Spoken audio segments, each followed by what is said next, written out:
Tonight, my history friends, we're going to explore this forgotten greenhouse age, a time when our planet operated under completely different rules. We'll discover how palm trees once grew in Alaska, why there were no ice sheets anywhere on Earth for millions of years, and what this ancient climate tells us about the delicate balance that governs our world today. We'll walk through forests that existed where now there's only ice, swim in seas that covered what are now deserts, and witness evolutionary explosions that shaped the very foundations of life as we know it. If you're enjoying this journey through deep time, I'd love to hear where in the world you're listening from tonight. Every location on Earth has its own unique chapter in this vast climate story, its own fossil record of ancient greenhouse worlds and evolutionary experiments. I want to take you on a trip back in time now, millions upon millions of years into the distant past of Earth, not a few decades or even centuries. Imagine, if you will, leaving your house and entering a planet so drastically different from your own that it might as well be an alien world. The poles are devoid of white ice caps. There isn't an endless expanse of frozen tundra across what is now Antarctica. Rather, the land is covered with dense forests that are thick with moisture from the warm, humid air. Where the glaciers of today would grind and crack, palm trees sway in soft breezes. In what is now known as the Arctic Circle, crocodiles lounge on riverbanks. The world is pulsing with life in ways we can hardly comprehend, as the very air shimmers with heat and humidity. This was Earth around 56 million years ago, during what scientists refer to as the Eocene thermal maximum. However, the brief fever dream of our planet's climate system was not an anomaly. This greenhouse world prevailed for the majority of Earth's long history. In reality, the modern icy planet with its seasonal snow and polar ice sheets is the exception rather than the rule. Let me first illustrate how different this world actually was, how eerily familiar yet utterly alien it would seem to us now. Imagine yourself standing on a beach in what would become Wyoming 55 million years ago. Indeed, there were beaches in Wyoming back then, and they were tropical ones with water so clear you could see the sandy bottom 20 feet below. From the Arctic Ocean to the Gulf of Mexico, the western interior seaway was a huge, shallow sea that divided North America in two like a huge waterway. Even in the continental interior, the water is bathwater warm, with year-round temperatures that would make a posh resort spa feel like home. The sound of palm fronds rustling overhead in the ever-present warm breeze blends with the sounds of early birdsong and the splashing of primitive whales in the surf. Whales in Wyoming indeed. These ocean giants' ancestors were only starting their amazing journey from land to sea, and some of them still had legs. They hunted fish in these inland waters and relaxed on beaches in between dives. You may be able to see Hyracotherium, an early horse ancestor that was no larger than a house cat, moving delicately on 4 feet through the underbrush in the distance. It moves with the deliberate grace of an animal that has never experienced winter, the bite of frost, or the lack of food that comes with seasonal change, and its coat shines with moisture from the constant humidity. When the air hits your skin, it feels different. The carbon dioxide and moisture make it thick, almost soupy. It fills your lungs more thoroughly than the thin air of our contemporary world, and you can taste its richness. The amount of CO2 in the atmosphere has increased by almost 4 times since the start of the Industrial Revolution, enveloping the entire planet in a blanket of warmth akin to a sky greenhouse. Even in what we now refer to as Canada or Siberia, temperatures rarely fall below what we would consider a pleasant summer evening, so you don't need to bundle up at night. Cooling breezes filled with the aroma of tropical flowers and the distant sound of nocturnal animals that have no modern counterparts are brought about by the darkness.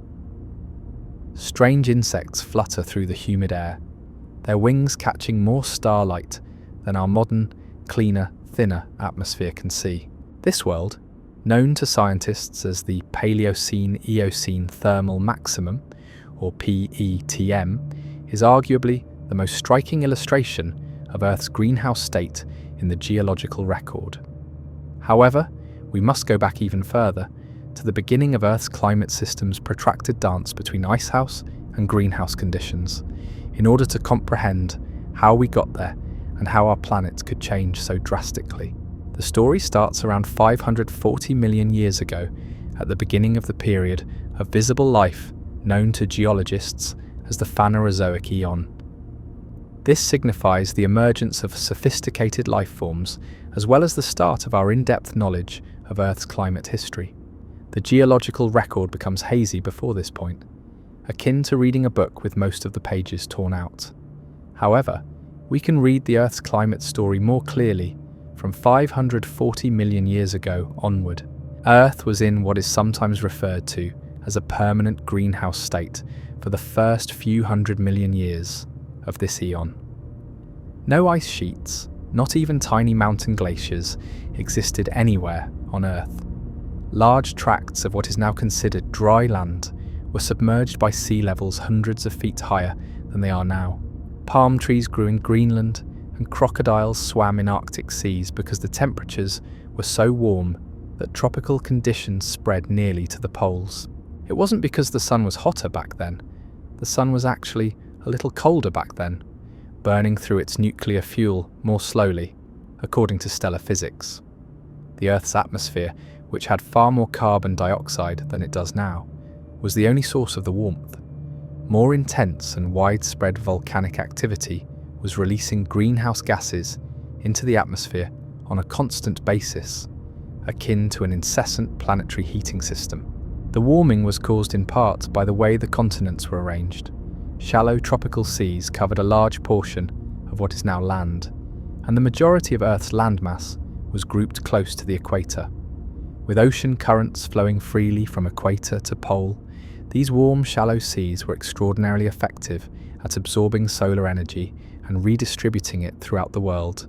The story becomes really interesting at this point, though, as we start to understand the complex network of feedbacks that control the climate of our planet. Something extraordinary occurred during the late Ordovician period, some 460 million years ago. Permanent ice sheets started to form for the first time in Earth's history. Much of what is now South America and North Africa was covered by continental-scale ice sheets, not just tiny mountain glaciers. It was not a slow transition. Geological evidence indicates that it occurred over a period of perhaps a few million years, which is relatively quick in geological terms. The climate system that had been stable for hundreds of millions of years was drastically changed when Earth abruptly entered its first ice age. It was as though a switch had been thrown, altering the planet's fundamental operating system. What caused this significant change? A perfect storm of biological and geological changes that came together at the ideal time in Earth's history holds the key to the solution. A landmass where ice could form and remain was provided by the supercontinent Gondwana, which had drifted over the South Pole. The planet was cooling like a natural air conditioner thanks to massive volcanic eruptions in what is now the eastern United States that released particles that reflected sunlight back to space in addition to carbon dioxide. Most significantly, though, life itself was altering the chemistry of the planet. Marine life, especially those that formed shells and skeletons from calcium carbonate extracted straight from seawater, flourished during the Ordovician period. In essence, carbon dioxide was being consumed by brachiopods, bryozoans, corals, and innumerable other organisms, which combined it with calcium from worn rocks to form their protective shells. Like living carbon storage devices, these animals were removing carbon dioxide from the atmosphere and oceans at a never-before-seen rate, and storing it in their shells. They removed that carbon from the climate system completely when they died, carrying it to the ocean floor. As enormous monuments to this prehistoric biological carbon capture system, their shells accumulated in enormous limestone deposits that are still visible today. The efficiency of this biological carbon pump caused a sharp decline in atmospheric CO2 levels in a matter of millions of years. Temperatures dropped, the greenhouse effect lessened, and snowfall from the winter started to persist into the summer for the first time in Earth's history. One of the defining characteristics of Earth's climate system was the feedback loop that resulted from the accumulation and persistence of ice, which further cooled the planet by reflecting more sunlight. The onset of the Ice Age was only the beginning of a story that would unfold over hundreds of millions of years. However, this initial Ice Age was short-lived.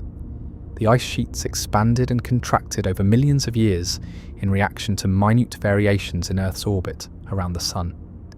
The amount of solar energy that reaches different parts of Earth at different times of the year is influenced by these Milankovitch cycles, which were first described in the early 20th century by the Serbian astronomer Milutin Milankovic. The way the cycles operate is that Earth's orbit around the Sun is somewhat elliptical rather than perfectly round. This ellipse's shape varies over cycles of about 100,000 years.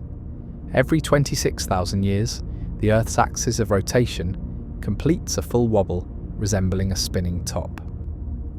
Additionally, over 41,000-year cycles, the tilt of the Earth's axis itself varies, sometimes intensifying the seasons and other times lessening them. Ice sheets grew, locking up more water and lowering sea levels when orbital cycles favoured cooler conditions. Sea levels rose when they preferred warmer conditions, causing the ice to retreat and occasionally vanish completely. Throughout millions of years, the Earth fluctuated between icehouse and greenhouse states, but the changes were much more drastic than anything we have seen in recorded human history. Think of the Earth as a huge pendulum that swings between extremes of heat and cold over eons so long that whole mountain ranges could rise and fall in a single swing. The ice ages were significant changes in the way the planet functioned, not just short-term disruptions of its warm climate. Earth had drastically returned to greenhouse conditions by the end of the Permian period, some 250 million years ago. Sea levels had risen to some of their highest levels ever, the ice sheets had melted completely, and the temperatures were warm from pole to pole once more. One of the most devastating occurrences in Earth's history, the Great Dying, accelerated this shift when massive volcanic eruptions in present-day Siberia released copious amounts of carbon dioxide and other gases into the atmosphere. These were not your typical volcanic eruptions. Over thousands of years, millions of cubic miles of lava erupted, creating what geologists refer to as the Siberian Traps. Imagine a region the size of Europe, covered in thousands of feet of thick lava flows, with eruptions occurring year after year, decade after decade, and century after century. A runaway greenhouse effect caused by the astounding amount of gas released caused global temperatures to rise to levels never before or since. In the tropics, ocean temperatures may have risen to 104 degrees Fahrenheit, which is extremely hot and would kill the majority of marine life.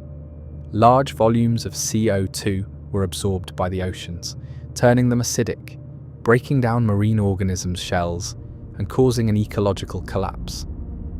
From deep waters depleted of oxygen, poisonous hydrogen sulfide gas bubbled up, forming green and purple seas that were poisonous to most living things and smelled like rotten eggs. More than at any other point in the geological record, life on Earth was on the verge of extinction during this crisis. 70% of terrestrial species and more than 90% of marine species disappeared from the fossil record. As they waited for the planet to heal itself, the few survivors huddled in refugia, small areas of habitat where living conditions were still barely bearable. However, life is extremely resilient, and the climate system steadied over millions of years. Temperatures cooled, natural processes started clearing the atmosphere of excess carbon dioxide, and volcanic eruptions stopped. The result was a new greenhouse world, distinct from the previous one, but again marked by high sea levels, warm temperatures, and the lack of large ice sheets. When dinosaurs started to gain dominance during the Triassic period, some 230 million years ago, they inherited this world. Earth stayed in greenhouse mode during the whole 165 million year dinosaur era, which spanned from the late Triassic to the end of the Cretaceous period. There were fluctuations, undoubtedly warmer or colder times than others, but no ice ages. There are no polar ice caps, no glaciers, with the possible exception of the tallest mountains. The most recent and well-documented example of Earth's greenhouse state is the so-called Mesozoic era, and some of the clearest examples of how different a greenhouse world can be come from this time period. Our preconceptions about what Earth can sustain are called into question by the fossils from this era, which depict a planet so lush and richly alive. Around 100 million years ago, during the Cretaceous period, the entire planet was covered in lush vegetation. Today's polar bears hunt seals across frozen seas, while crocodiles lounge in Arctic waters. These were enormous predators, some over 30 feet long, that thrived in warm Arctic waters teeming with fish and marine reptiles. They were not tiny crocodiles fighting for their lives in marginal conditions. Dawn redwood forests flourished on Ellesmere Island, one of the planet's northernmost islands, according to fossil evidence. The enormous trunks of these forests reached 200 feet toward a sun that never set during the Arctic summer, but never went below the horizon during the gloomy winter months. In order to survive the polar night, the trees, like contemporary deciduous trees, went dormant. When the sun returned, the high CO2 levels and warm temperatures caused the trees to re-emerge. There was so much moisture in the air that areas that are now deserts were soaked by tropical rainstorms. Rather than being a huge desert, the Sahara was dotted with lakes, rivers, and lush vegetation. Fish, crocodile, and aquatic plant fossils have been discovered in some of the driest locations on the planet. Massive rivers once flowed where there is now only shifting sand, as evidenced by river channels preserved in the rock. The sheer volume of life this greenhouse world supported, however, was arguably its most remarkable aspect. Sea levels were 300 to 500 feet higher than they are now when ice sheets weren't blocking up so much water. Under shallow, warm seas that teemed with life like enormous aquatic gardens, much of what is now the interior of continents was submerged. Geologists refer to these seas as epicontinental, and they were unlike anything that exists today. Imagine the Great Plains covered by Mediterranean-sized seas that were as warm as bathwater, pristine, and so teeming with life that the water occasionally became murky with plankton. While giant sea turtles the size of small cars cruised near the surface, long-necked plesiosaurs, which hunted fish and squid, and other massive marine reptiles glided through these waters. Tonight, from where in the world are you listening? You may be shocked to hear that one of these ancient seas once covered your area if you're in the central United States. North America was split into two distinct land masses, Laramidia to the west and Appalachia to the east by the Western Interior Seaway, which ran from Canada to Mexico. 90 million years ago, if you were standing in Kansas, you would have been underwater, maybe 100 feet below the surface, watching marine reptiles and ammonites glide by in the tropical clear water above your head. Around you, schools of primitive fish would dart between the branches and shells like living silver, and the seafloor would be covered in coral gardens and oyster reefs. The actual continents were grouped closer to the equator back then than they are now. Together with the lack of ice sheets, this configuration produced an incredibly effective global heat distribution system. The sharp temperature differences that shape contemporary weather patterns were not produced by polar ice caps. Rather than cooling due to the heavy layer of greenhouse gases in the atmosphere, warm equatorial waters could freely flow to high latitudes. Cretaceous ocean currents differed greatly from modern ones. The oceans used completely different processes to transport heat around the planet in the absence of polar ice caps, which produce the temperature gradients that power contemporary circulation patterns. Oceanographers refer to this circulation system as warm saline bottom water, because warm, salty water from the tropics sank in some areas rather than cold, dense water sinking at the poles and driving deep circulation. Deep ocean waters used to be warm and frequently oxygen poor, rather than cold and oxygen-rich like they are now. The chemistry of the ocean and marine life was significantly impacted by this altered circulation pattern. Only specialized bacteria could survive in the deep ocean's oxygen-depleted zones because warm deep waters carried less dissolved oxygen than cold ones. The compressed remains of innumerable marine organisms that settled to the seafloor in oxygen-poor water, where they could not decompose normally, resulted in the deposition of thick layers of organic-rich sediments as a result of these anoxic conditions. These sediments would develop into some of the most significant oil and gas deposits in the world over millions of years.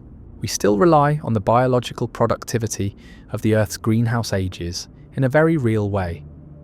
The compressed remains of plants and marine life that existed during these prehistoric eras of intense warmth and biological abundance make up a large portion of the fossil fuels that propelled the Industrial Revolution and still power our contemporary economy.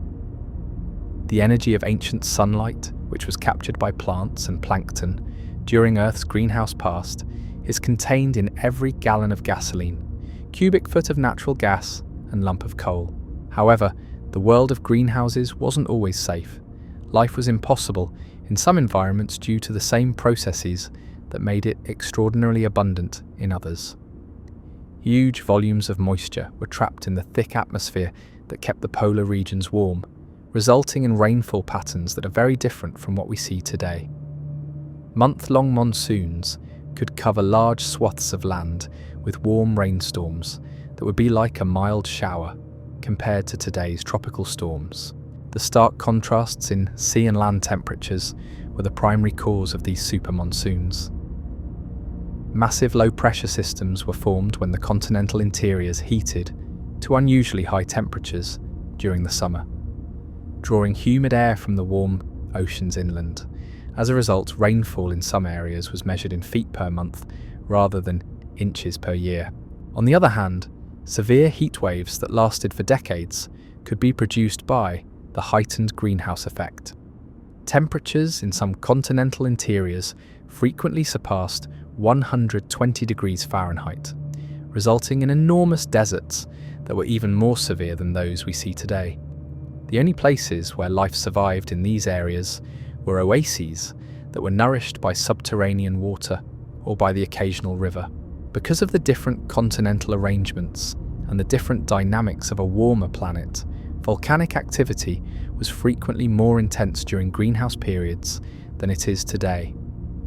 During greenhouse ages, massive volcanic provinces, regions where millions of cubic miles of lava poured out over comparatively short geological timespans, were more prevalent. These eruptions have the potential to momentarily intensify greenhouse conditions. Massive amounts of CO2 were added to an already warm atmosphere by the Deccan traps in India, which erupted around the same time as the asteroid impact that killed the dinosaurs. The greenhouse ages were interspersed with similar volcanic eruptions, each of which altered the global climate and set off waves of evolution and extinction. As I indicated at the start of our journey, the most striking example took place during the Paleocene-Eocene thermal maximum. A significant amount of carbon was released into the atmosphere approximately 56 million years ago. Methane hydrates, frozen deposits of methane gas stored in ocean sediments and permafrost, are the main theory, though scientists are still debating the precise source. Methane hydrates, which are created when methane gas gets trapped in ice crystals under extreme pressure and low temperature, are found in enormous amounts beneath the seafloor and in Arctic permafrost today. Similar to ice-stored natural gas, they are only stable in extremely specific circumstances. The ice melts, and the methane is released if the temperature increases or the pressure decreases.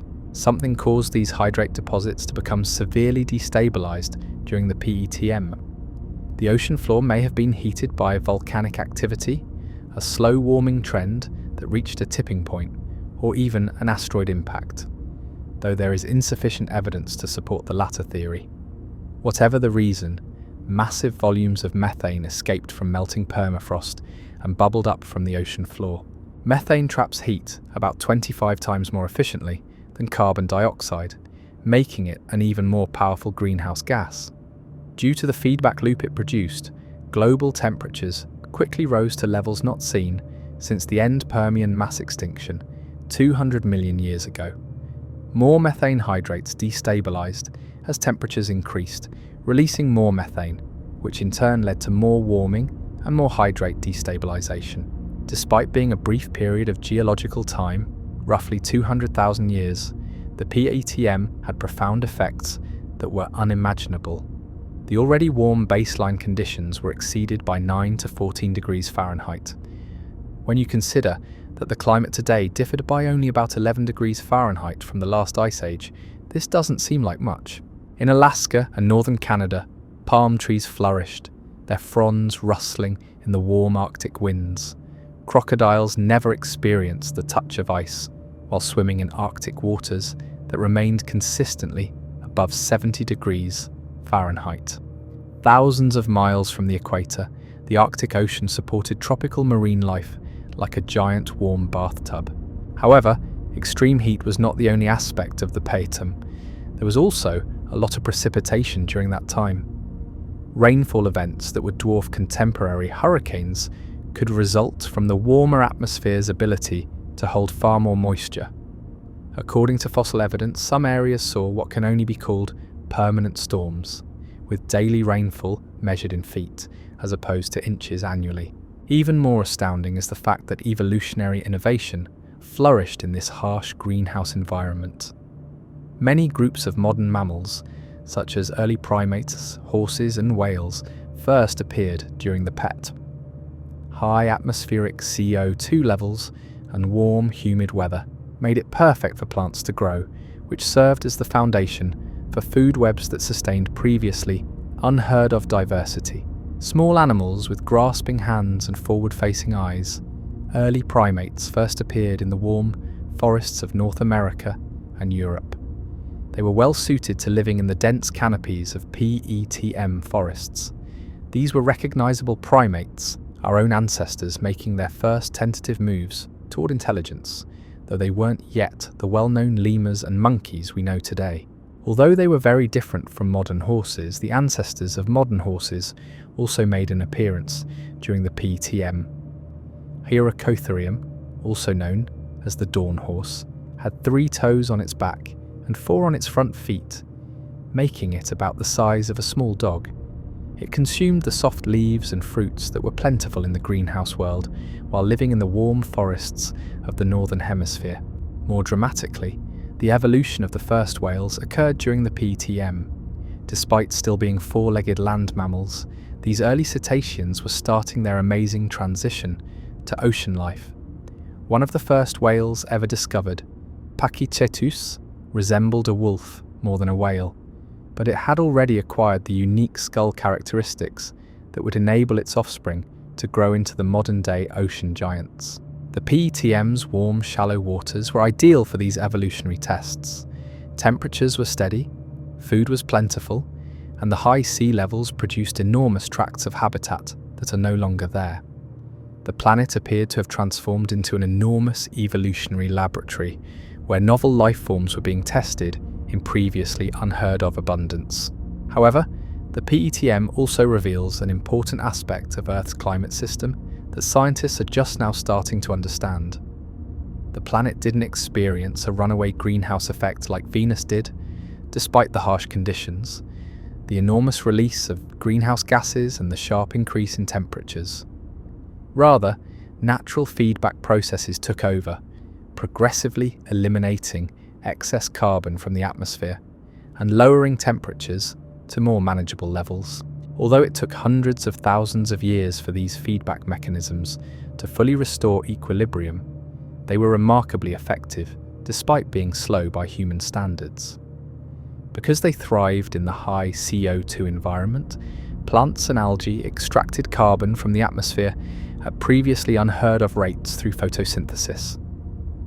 Because carbonic acid in rainwater reacted with minerals to form compounds that locked carbon away in solid form, the warm, humid weathering accelerated the weathering of rocks, of As a result of their adaptation to the shifting environment, marine life added more carbon to their skeletons and shells, which they then transferred to the seafloor upon their demise.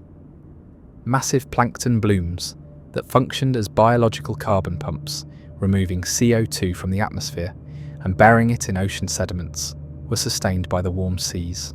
The PTM's harsh conditions ended around 55.5 million years ago, and Earth returned to the mostly warm greenhouse conditions that defined the majority of the early Cenozoic era. The planet had proven its extraordinary capacity for self-regulation, absorbing massive disturbances and progressively regaining equilibrium. However, the bedtime made an impression. The rest of life's history would be shaped by the evolutionary breakthroughs that took place during this brief greenhouse extreme. Humans were descended from early primates. The earliest horses would develop into the magnificent animals that we are familiar with today. The largest animals to have ever lived on Earth were the early whales. One of the most intriguing aspects of Earth's climate history is the tale of how this ancient greenhouse world ultimately came to an end. It took time to go from greenhouse to icehouse conditions, and cooling wasn't an easy process either. Millions of years passed during this slow, intricate change, which was fueled by a complex interaction of astronomical, biological, and geological elements. Around 50 million years ago, during the Middle Eocene period, the first indications of change emerged. Although global temperatures had started a gradual, erratic decline from the extreme peaks of the PETM, they were still significantly warmer than they are today.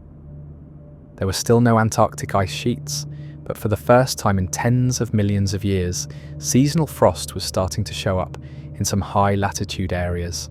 This slow cooling was mostly caused by geological forces. The tectonic plates' unstoppable movement was causing the continents to gradually drift toward their current locations.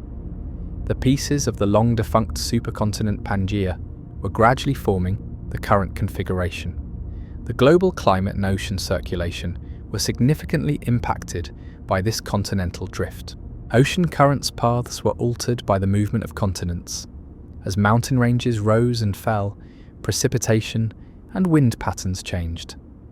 The distribution of heat around the world was impacted by changes in the very shape of ocean basins.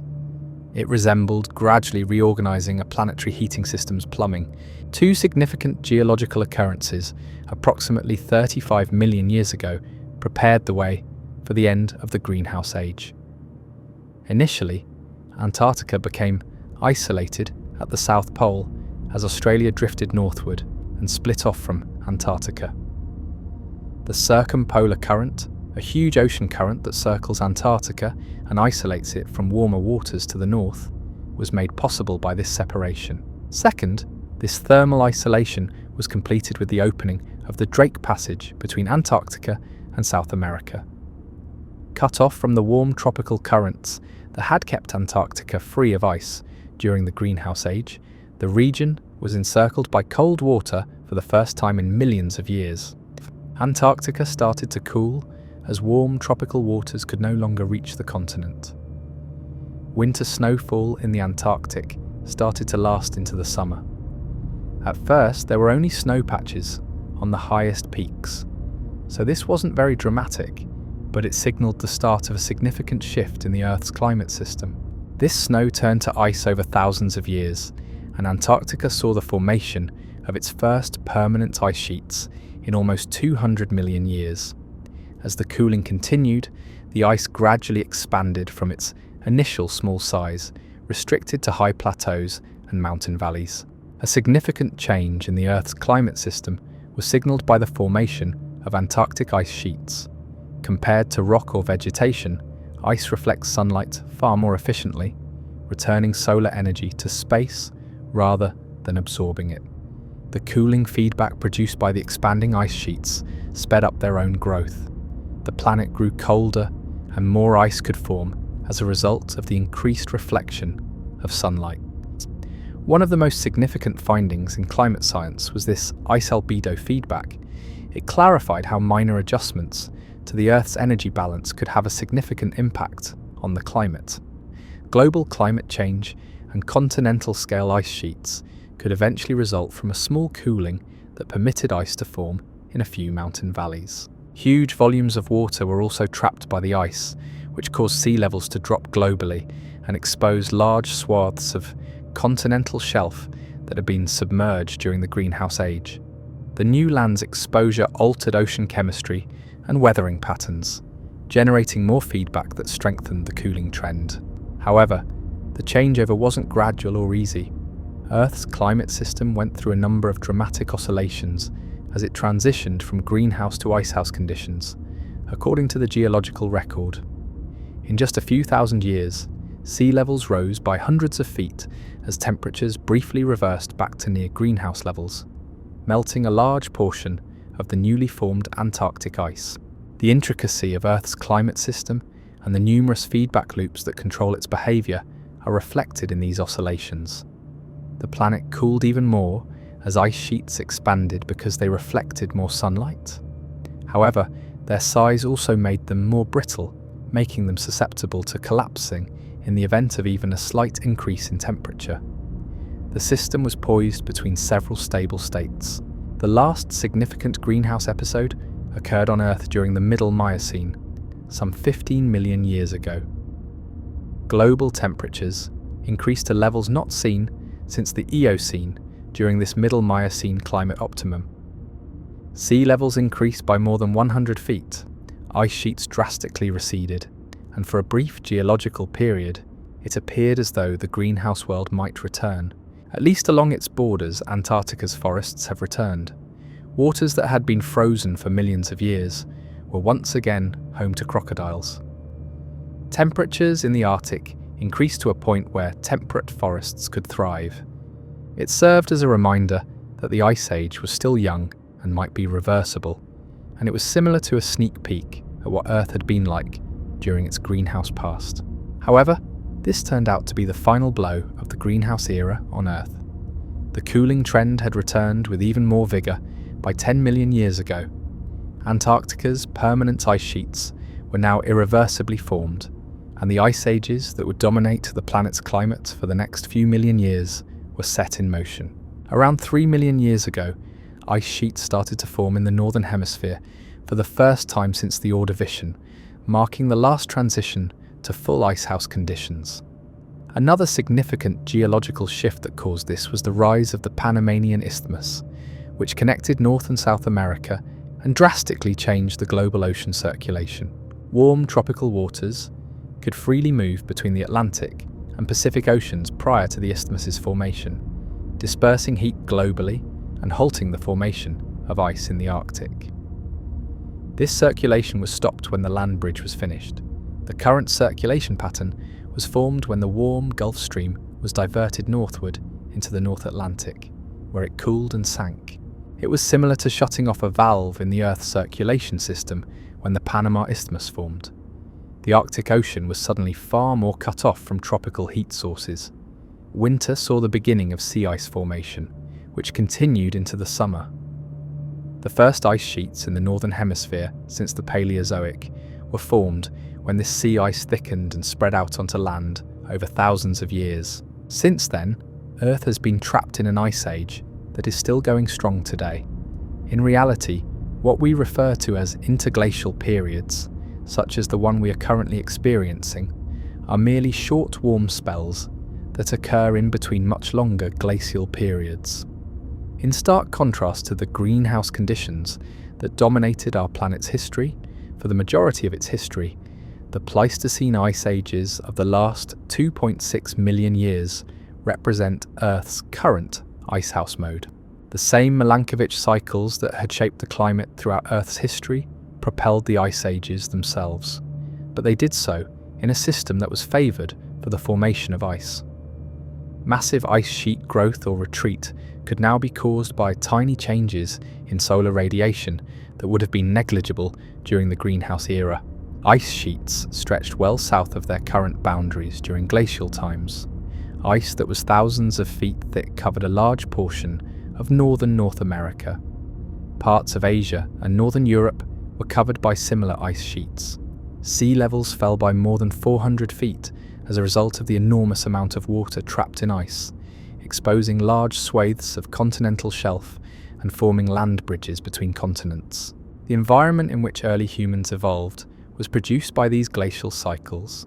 In order to adapt to the extreme climate fluctuations and environmental shifts that defined the Pleistocene, our species evolved during this ice age.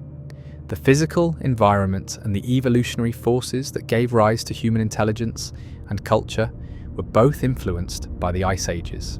It takes more than just academic geological detective work to comprehend Earth's greenhouse past. As human activities continue to change the chemical makeup of our atmosphere, these past climate episodes provide important insights into how our planet's climate system reacts to abrupt changes in atmospheric composition. They also offer a glimpse into potential futures. There are stark and depressing similarities between the greenhouse ages of the past and the present. Although not nearly as quickly as they are now due to human activity, atmospheric CO2 levels increased quickly during the PETM. The resulting warming was severe and persistent, affecting ecosystems globally for hundreds of thousands of years. The amount of CO2 in the atmosphere today is higher than it has been in more than 3 million years, at over 420 parts per million. With the exception of the most intense volcanic eruptions, they're rising more quickly than at any other point in the geological record, at a rate of roughly 2.5 parts per million annually. This century may see CO2 levels not seen since the PETM if present trends continue. However, there are also significant distinctions between the current state of affairs and previous greenhouse episodes.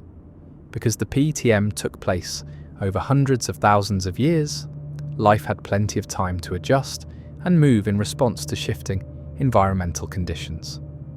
New ecological relationships could emerge, species could evolve new adaptations, and ecosystems could change their ranges. The pace of climate change that is occurring today, over decades and centuries, may be too rapid for many species to adapt to. Furthermore, there were no ice sheets to melt and cause a catastrophic rise in sea levels because the world of the PETM was already significantly warmer than it is today. With ocean circulation patterns and continental arrangements that could support extreme warmth, the planet was ready for greenhouse conditions. If the Greenland and Antarctic ice sheets melted entirely, the amount of water they currently contain would raise the world's sea levels by more than 200 feet. This scenario appears more likely as greenhouse gas concentrations rise. The natural world of previous greenhouse episodes is also very different from the human world. Our infrastructure, coastal cities, and agricultural systems are all tailored to the climate of today. Significant economic and social repercussions can result from even slight variations in temperature and precipitation patterns. It's possible that the stable circumstances that have supported human civilization for the past 10,000 years are coming to an end.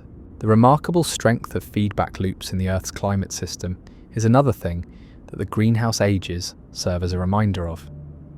Large reactions that last for millions of years can be triggered by small changes. The way Earth's climate system functions was significantly changed by the Ordovician ice sheet formation. During the Mesozoic, those ice sheets eventually melted, resulting in completely new planetary conditions that lasted for more than 150 million years. We might be seeing the start of another such fundamental shift today.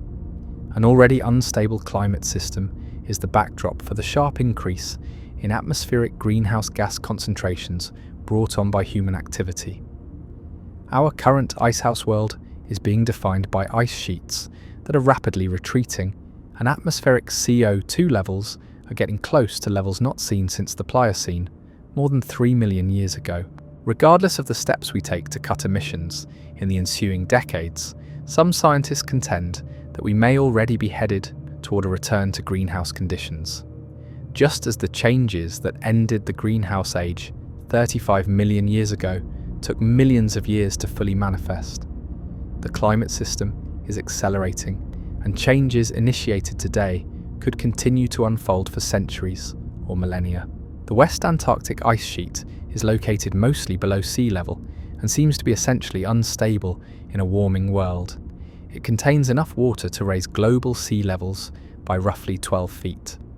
The physics of ice sheet dynamics and ocean warming may cause retreat to continue once it starts in earnest, regardless of what happens to future emissions. With enough water in it to cause sea levels to rise by more than 20 feet, the Greenland ice sheet is already losing mass more quickly. Compared to thousands of years ago, summer melt seasons now last longer and extend higher up the ice sheet, similar to the ice albedo feedback that put an end to the greenhouse age millions of years ago. Dark areas of dust and algae on the ice surface absorb more sunlight, speeding up melting. However, there is also hope in the geological record, possibly not the kind of hope we might hope for. During the greenhouse ages, life not only survived, but flourished in spite of the harsh circumstances. Many of the animal groups that currently dominate ecosystems are the result of the evolutionary innovation that exploded during the PETM. Some of the biggest and most varied ecosystems in Earth's history were found in the Mesozoic greenhouse world. During greenhouse periods, tropical forests were more productive than any ecosystem in existence today. Warm temperatures, a lot of moisture, and high CO2 levels produced conditions that are nearly unthinkable for plants today. The fronds of the hundreds of miles of fern prairies would dwarf those of contemporary trees. Dinosaurs the size of school buses roamed among trunks as thick as redwoods in cathedral-like groves created by cycad forests. These prehistoric ecosystems were not merely bigger versions of contemporary ones. Rather, they were essentially distinct, with different rules and life forms. In the greenhouse, flowering plants, which had only recently evolved during the early Cretaceous, quickly diversified and co-evolved with insects in a riot of colour and complexity that produced the fundamental blueprint for contemporary ecosystems. The seas produced just as much. Food webs that could support marine reptiles larger than contemporary blue whales were supported by massive plankton blooms. Ammonites, which are related to modern octopi and squid, have developed incredibly complex and beautiful shells.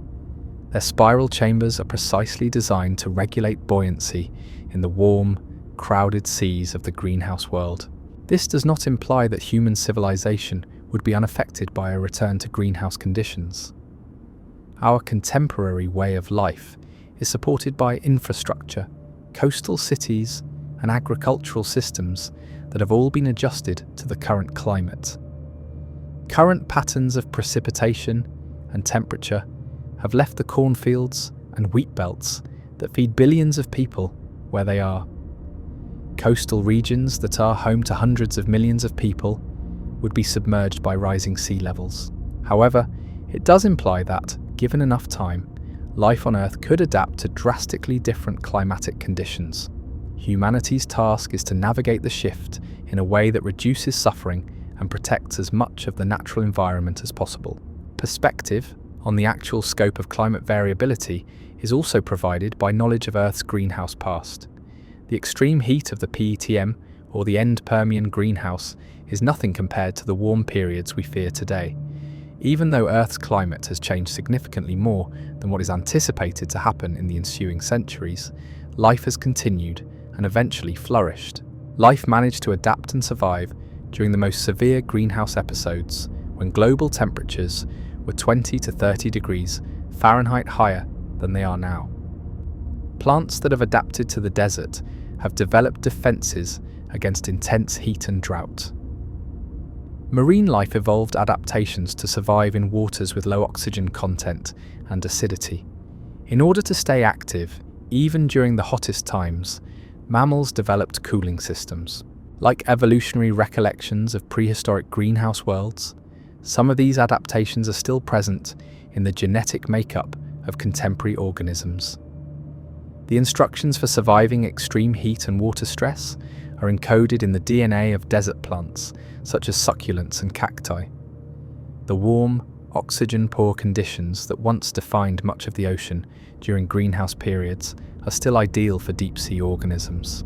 This viewpoint reminds us that the Earth's climate system is capable of extraordinary variability, but it does not lessen the urgency of addressing the current climate change. In actuality, the stable conditions of the past 10,000 years, which have facilitated the growth and prosperity of human civilization, are exceptional in the long history of the planet. Our planet has been either significantly warmer or significantly colder than it is now for the majority of the last 500 million years. The Holocene's stable, temperate climate might be an anomaly rather than the norm. If so, one of humanity's biggest challenges in the coming centuries may be adapting to a more unpredictable and extreme climate. The close ties between climate and life are also demonstrated by the greenhouse ages. Not only did warm temperatures foster a profusion of life, but life itself actively influenced the climate. By removing CO2 from the atmosphere, the evolution of organisms that build shells contributed to the first ice age. During the Devonian period, the spread of land plants changed atmospheric chemistry and weathering patterns. The reflectivity of land surfaces and the effectiveness of soil carbon storage were altered by the Cenozoic evolution of grasses. Massive forests functioned as planetary air conditioners during greenhouse periods, generating their own weather patterns and transpiring vast volumes of water into the atmosphere. Today, on a smaller scale, the Amazon rainforest modifies regional climate and produces a large portion of its own rainfall.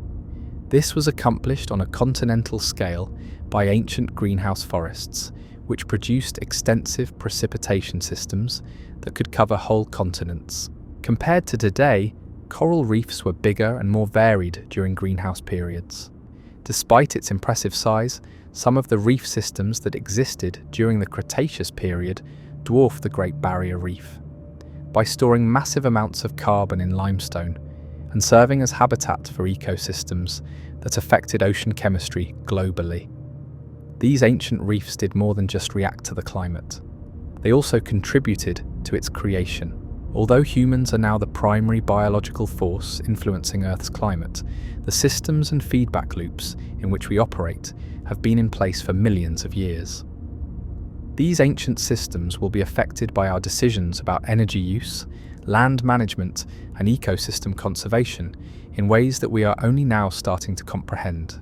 Climate systems that were shaped during Earth's greenhouse past are influenced by the forests we preserve or destroy, the wetlands we preserve or drain, and the soils we cultivate or degrade. Navigating the upcoming climate changes may require an understanding of these profound connections. It's worthwhile to consider what the greenhouse ages teach us about the nature of planetary change. As our trip through deep time draws to a close, there were no slow straight-line changes from icehouse to greenhouse states. Abrupt changes, tipping points, where the system quickly changed from one stable state to another, were interspersed throughout.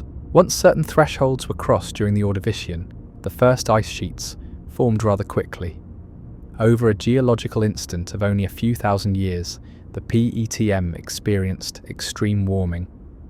Before the system settled into its new stable state, there were a number of dramatic oscillations during the last transition from greenhouse to icehouse conditions at the end of the Eocene.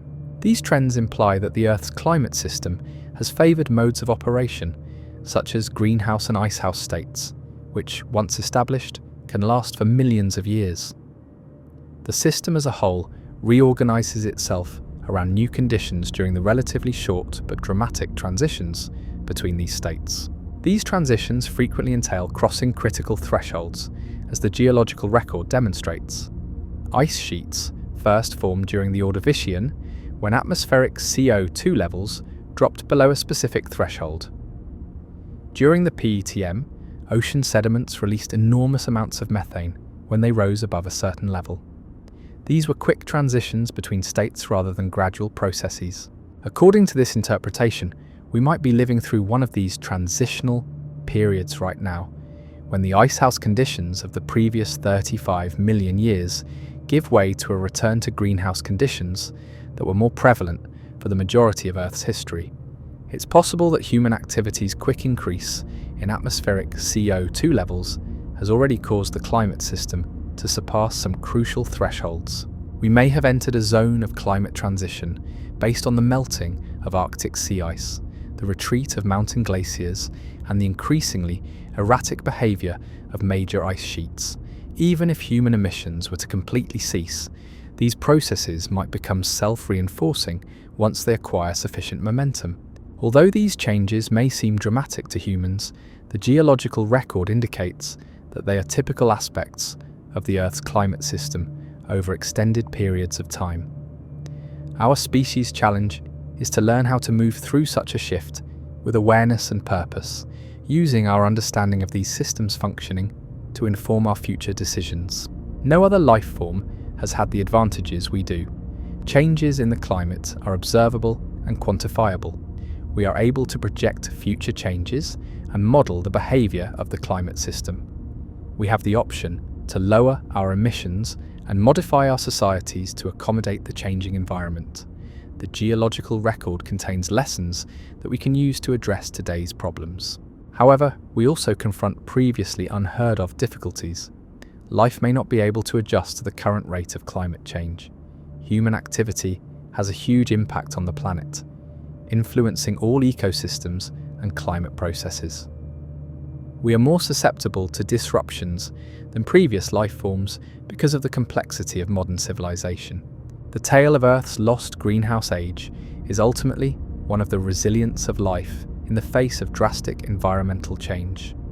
The power of small changes to produce big effects, and the intricate relationships between the physical and biological processes that have shaped our planet over hundreds of millions of years. Maybe you can picture yourself standing in one of those old greenhouse worlds as you go to sleep tonight. The smell of strange flowers and the sounds of extinct animals fill the warm, humid air that touches your skin. Hear the soft rippling of warm waters where deserts and mountains now loom.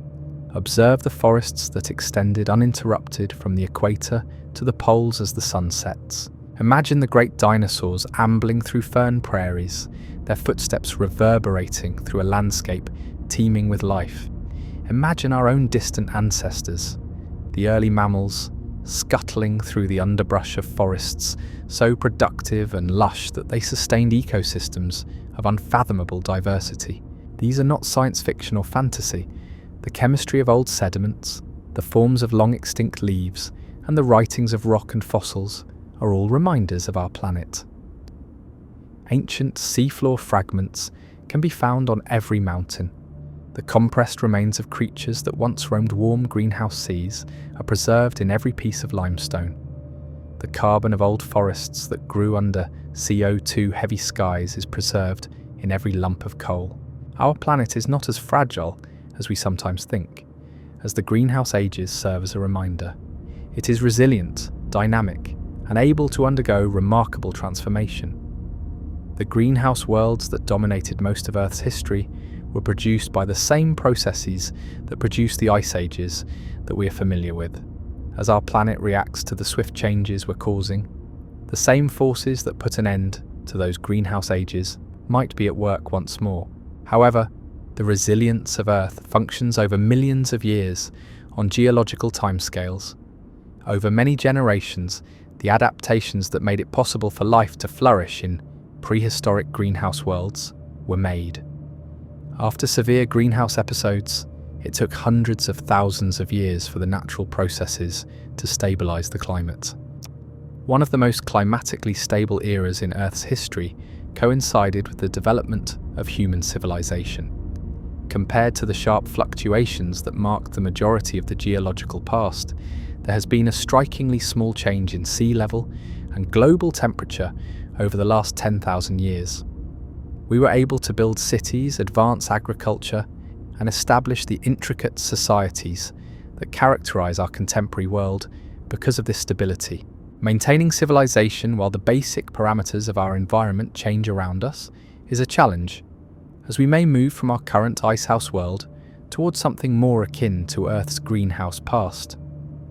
Although our species has never faced such a challenge, life on Earth has encountered it numerous times in various forms.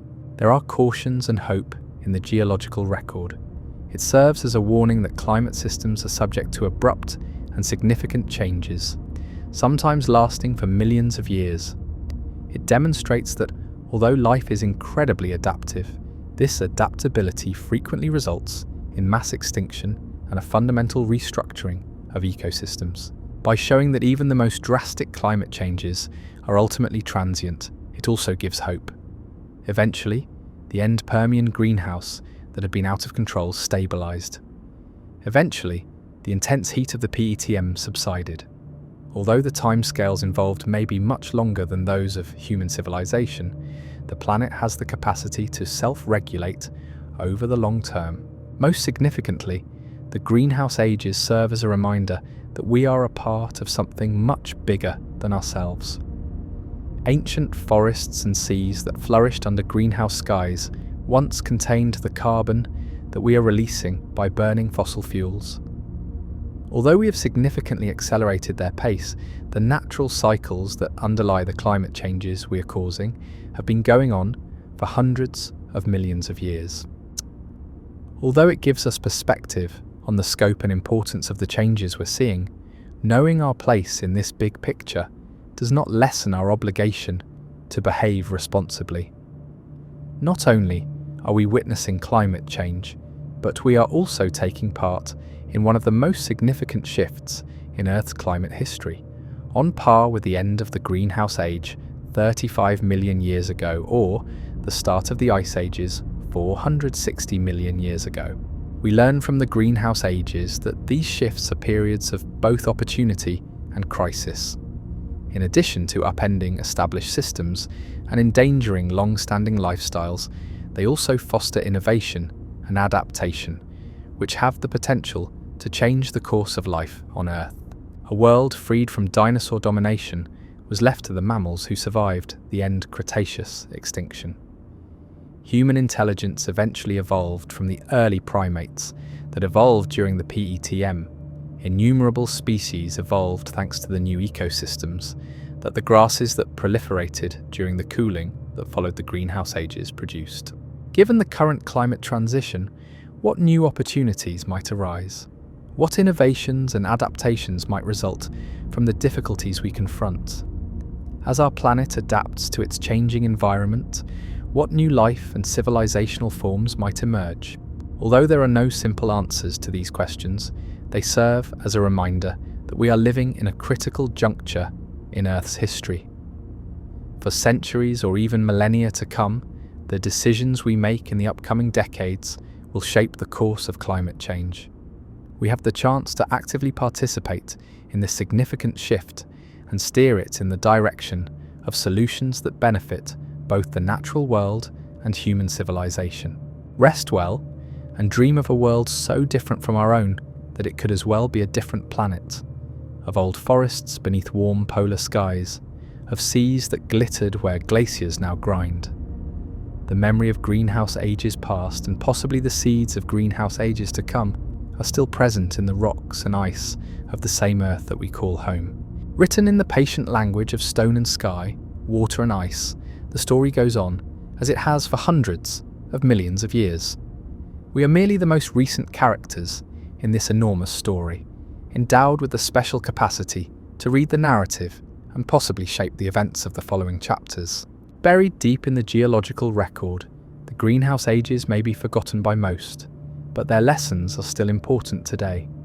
They serve as a reminder that life is incredibly resilient, that our planet is capable of extraordinary change, and that the stable climate we have known is valuable because it is uncommon in Earth's lengthy history. As you sleep tonight, remember that you have seen something that very few people ever see: a look into the long history of Earth's climate and an awareness of the forces that have moulded our planet over hundreds of millions of years. Gaining insight into our planet's greenhouse past helps us make better decisions going forward and gives us perspective on the present. Thank you for joining me on this journey through deep time.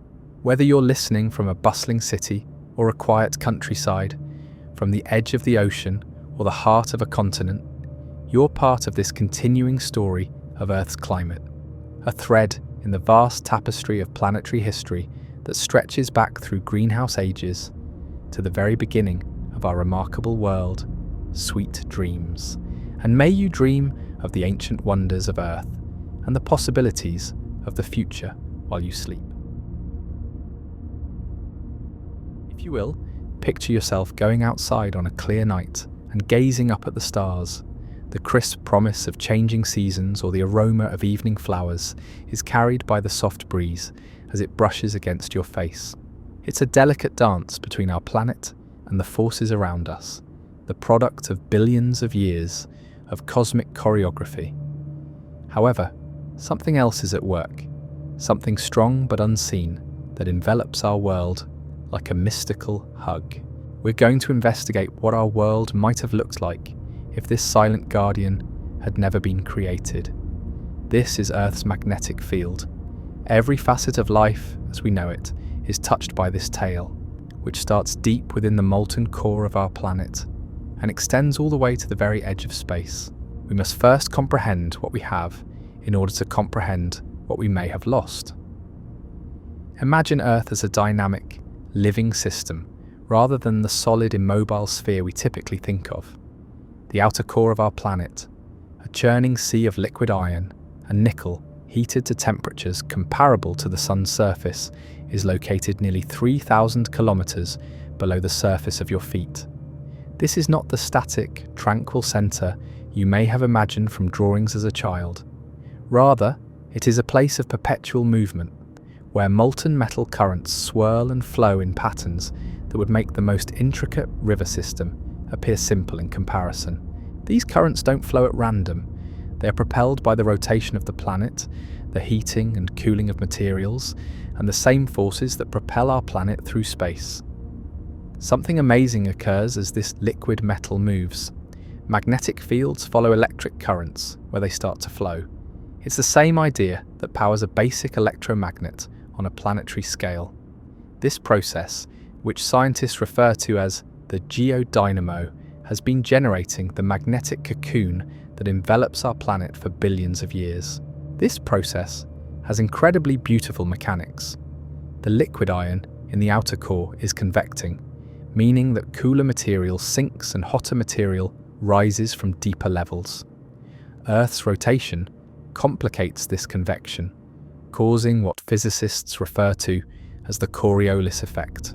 Together, these forces produce spiraling currents that, like cosmic taffy being drawn and molded by unseen hands, stretch and twist the magnetic field lines.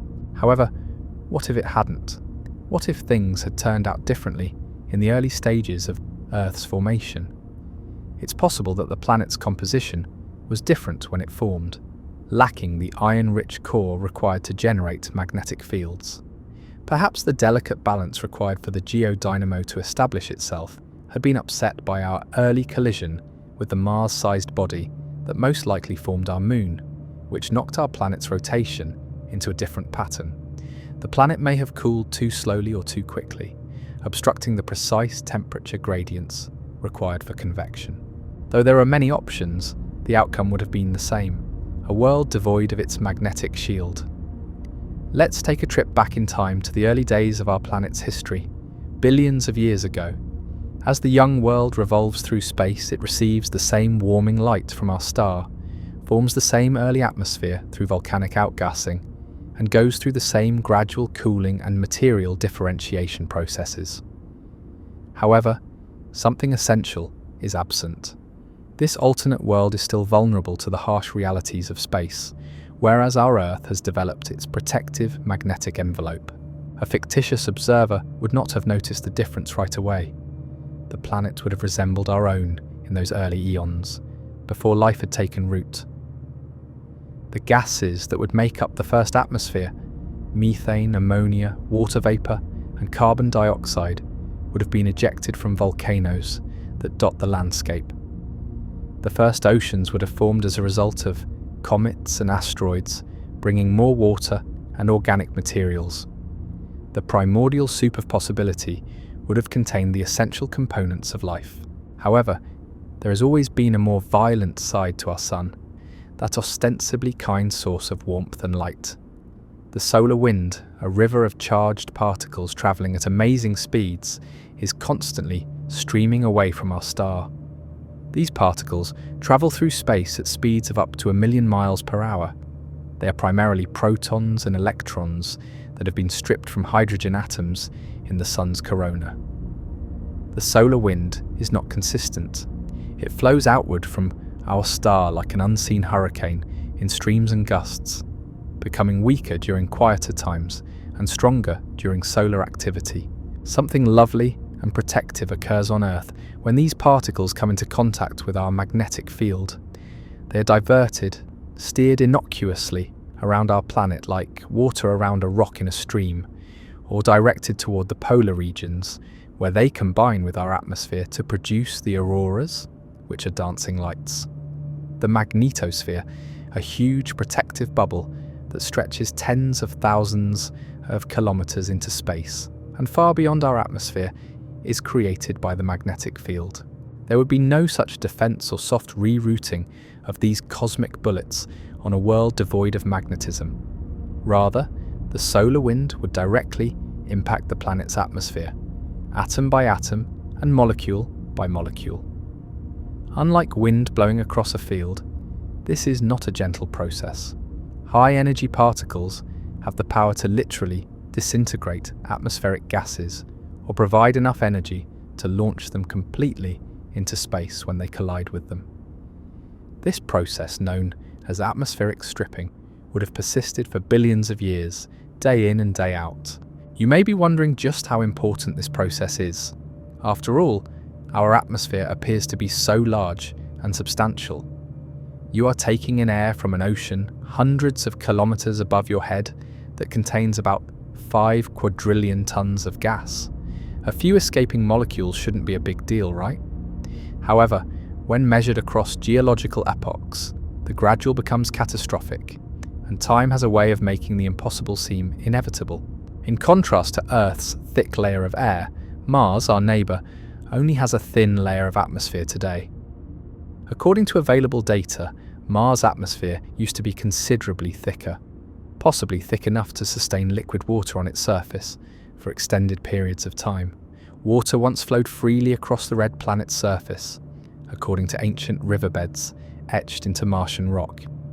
However, early in its history, Mars lost the majority of its magnetic field, most likely as a result of its smaller size and faster cooling, which stopped the convection processes in its core. The solar wind gradually but surely eroded most of Mars's atmospheric shield over geological time, possibly hundreds of millions or even billions of years. Any human visitor would require a pressure suit to prevent their blood from literally boiling in the low-pressure environment, as what is left today is less than 1% as thick as Earth's atmosphere, so thin that liquid water cannot exist on the surface under normal circumstances. The story would have been even more dramatic if our hypothetical Earth had taken a similar course. Because Earth is nearer the Sun than Mars, the solar wind is more powerful and persistent here. There are more particles per unit area, and they arrive with more energy. In the absence of magnetic shielding, the atmosphere of our planet would have been subjected to a more severe and prolonged attack than Mars has ever encountered. The process would have taken hundreds of millions, if not billions of years to develop. However, the atmospheric layer covering our planet would have gotten thinner and thinner over time, unavoidably. Only the heaviest molecules, and those that could somehow find refuge in the planet's gravitational well, would have remained after the thicker portions of the atmosphere were removed first. Even these may eventually have been destroyed by the unrelenting sunbeams. Let us now take a moment to reflect on the implications of this for the possibility of life. You're experiencing conditions that rely solely on the existence and density of our atmosphere. If you're reading this from a cozy spot tonight, maybe with a hot cup of tea close by or the gentle sound of rain hitting your windows. The reason for the comfortable temperature you're experiencing is that our atmosphere retains heat from the sun, avoiding the drastic temperature fluctuations that would happen in a world without air. For billions of years, photosynthetic life, organisms that could only flourish because our atmosphere offered the stable conditions they required, produced the breathable oxygen in the air you're breathing right now. Enough atmosphere is necessary to trap heat, move air masses, and establish the stable conditions necessary for life. This includes the protective barrier against the vacuum of space and the moisture distribution that produces weather patterns and allows rain. Without enough atmosphere, our alternate Earth would have changed drastically, possibly taking on the characteristics of a hybrid of our own Moon and Mars. There would have been abrupt and severe temperature changes. The day side might have gotten extremely hot, and the night side might have gotten extremely cold if there hadn't been air to disperse heat around the planet. Without wind patterns distributing temperature and humidity across continents, clouds collecting moisture from the oceans and transporting it inland, and the protective ozone layer filtering harmful radiation from space, weather, as we know it today, would not have existed. It is possible that the idea of seasons, those soft rhythms that signal the passing of time and serve as the setting for so much of the drama in life, would never have come into being. Only the harsh contrast between the furnace of day and the freezer of night would exist, tempered only by the thin wisps of atmosphere that might occasionally gather in the deepest valleys or craters, rather than the slow warming of spring or the crisp promise of autumn. This is where, however, our story takes its first intriguing turn. Life is incredibly resilient and inventive, as we have repeatedly found in the most unexpected locations on our own planet. Life may still have found a way to start on this magnetically barren Earth. The conditions under which the earliest life forms on our planet evolved would be fatal to the majority of living things today. In the crushing depths of the ocean, where no sunlight ever reaches, in environments with little to no oxygen, in scorching hot springs that would instantly kill modern organisms, in conditions so harsh that we refer to the creatures that inhabit them as extremophiles, lovers of the extreme. These early life formers didn't require the cozy surroundings that sophisticated life demands. They were straightforward, resilient, and highly adaptive. Others consumed the chemical energy emitted by volcanic eruptions. The radiation that would kill more complex organisms was a source of life for others. Many could endure extremes in salinity, acidity, temperature, or pressure that would denature the proteins of more complex organisms. On our alternate Earth, life might have sought refuge underground, where atmosphere and pressure could still be sustained. Imagine extensive underground networks of caverns and caves that have been sculpted over millions of years by volcanic and water processes. Here, pockets of atmosphere could be trapped and shielded from the relentless stripping of the solar wind. Kilometers below the hostile surface, geothermal energy from the planet's core could supply warmth and chemical energy for life processes, while the rock above would act as a shield against cosmic radiation. By our standards, these subterranean ecosystems would have been completely alien. They could not have evolved photosynthesis as we know it if they had no access to sunlight. Rather, they may have developed around chemosynthesis, which uses chemical reactions involving gases and minerals that leak from the planet's interior to produce energy. Consider the creatures that live near deep-sea volcanic vents today. These creatures have never seen sunlight and have based their entire ecosystem on the chemistry of dissolved minerals and heated water, bacteria that break down hydrogen sulfide, organisms that flourish in water hot enough to melt lead, and tube worms that grow meters long without ever consuming anything we would consider food. Such societies may have made up the entire population of our alternate Earth, surviving in the shadows and flourishing in the depths, forming a secret biosphere that stretched around the world via interconnected networks of caverns and subterranean waterways. Over the billions of years that these communities had at their disposal, they may have expanded to enormous size and complexity, creating complex food webs that relied solely on the cycling of minerals and chemical energy. Imagine, if you will, enormous subterranean lakes that are warmed by geothermal springs and have mats of vibrant bacteria growing along their shores, producing planetary abstract art. Living organisms may have created the mineral formations that line cavern walls, obfuscating the distinction between geology and biology. It's possible that strange chemical processes generate their own bioluminescence, giving the subterranean landscape an unearthly glow that has no names in our language. The bubble and gurgle of geothermal springs, the faint chemical hiss of mineral precipitation, and the distant sounds of vast microbial communities going about their ancient business are just a few of the sounds that may reverberate from these underground realms. The world would be more subdued and quieter than ours, but it would still be vibrant despite its differences. However, this begs the intriguing question: was it ever possible for complex life to arise from such lowly origins? The invention of photosynthesis marked a significant turning point on our planet. About 3 billion years ago, cyanobacteria discovered how to use sunlight to feed themselves.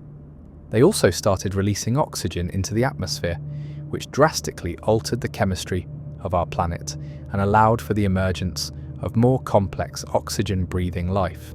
Since oxygen was poisonous to the anaerobic organisms that dominated early Earth, this event, sometimes referred to as the Great Oxidation Event, was actually disastrous for the majority of life forms at the time.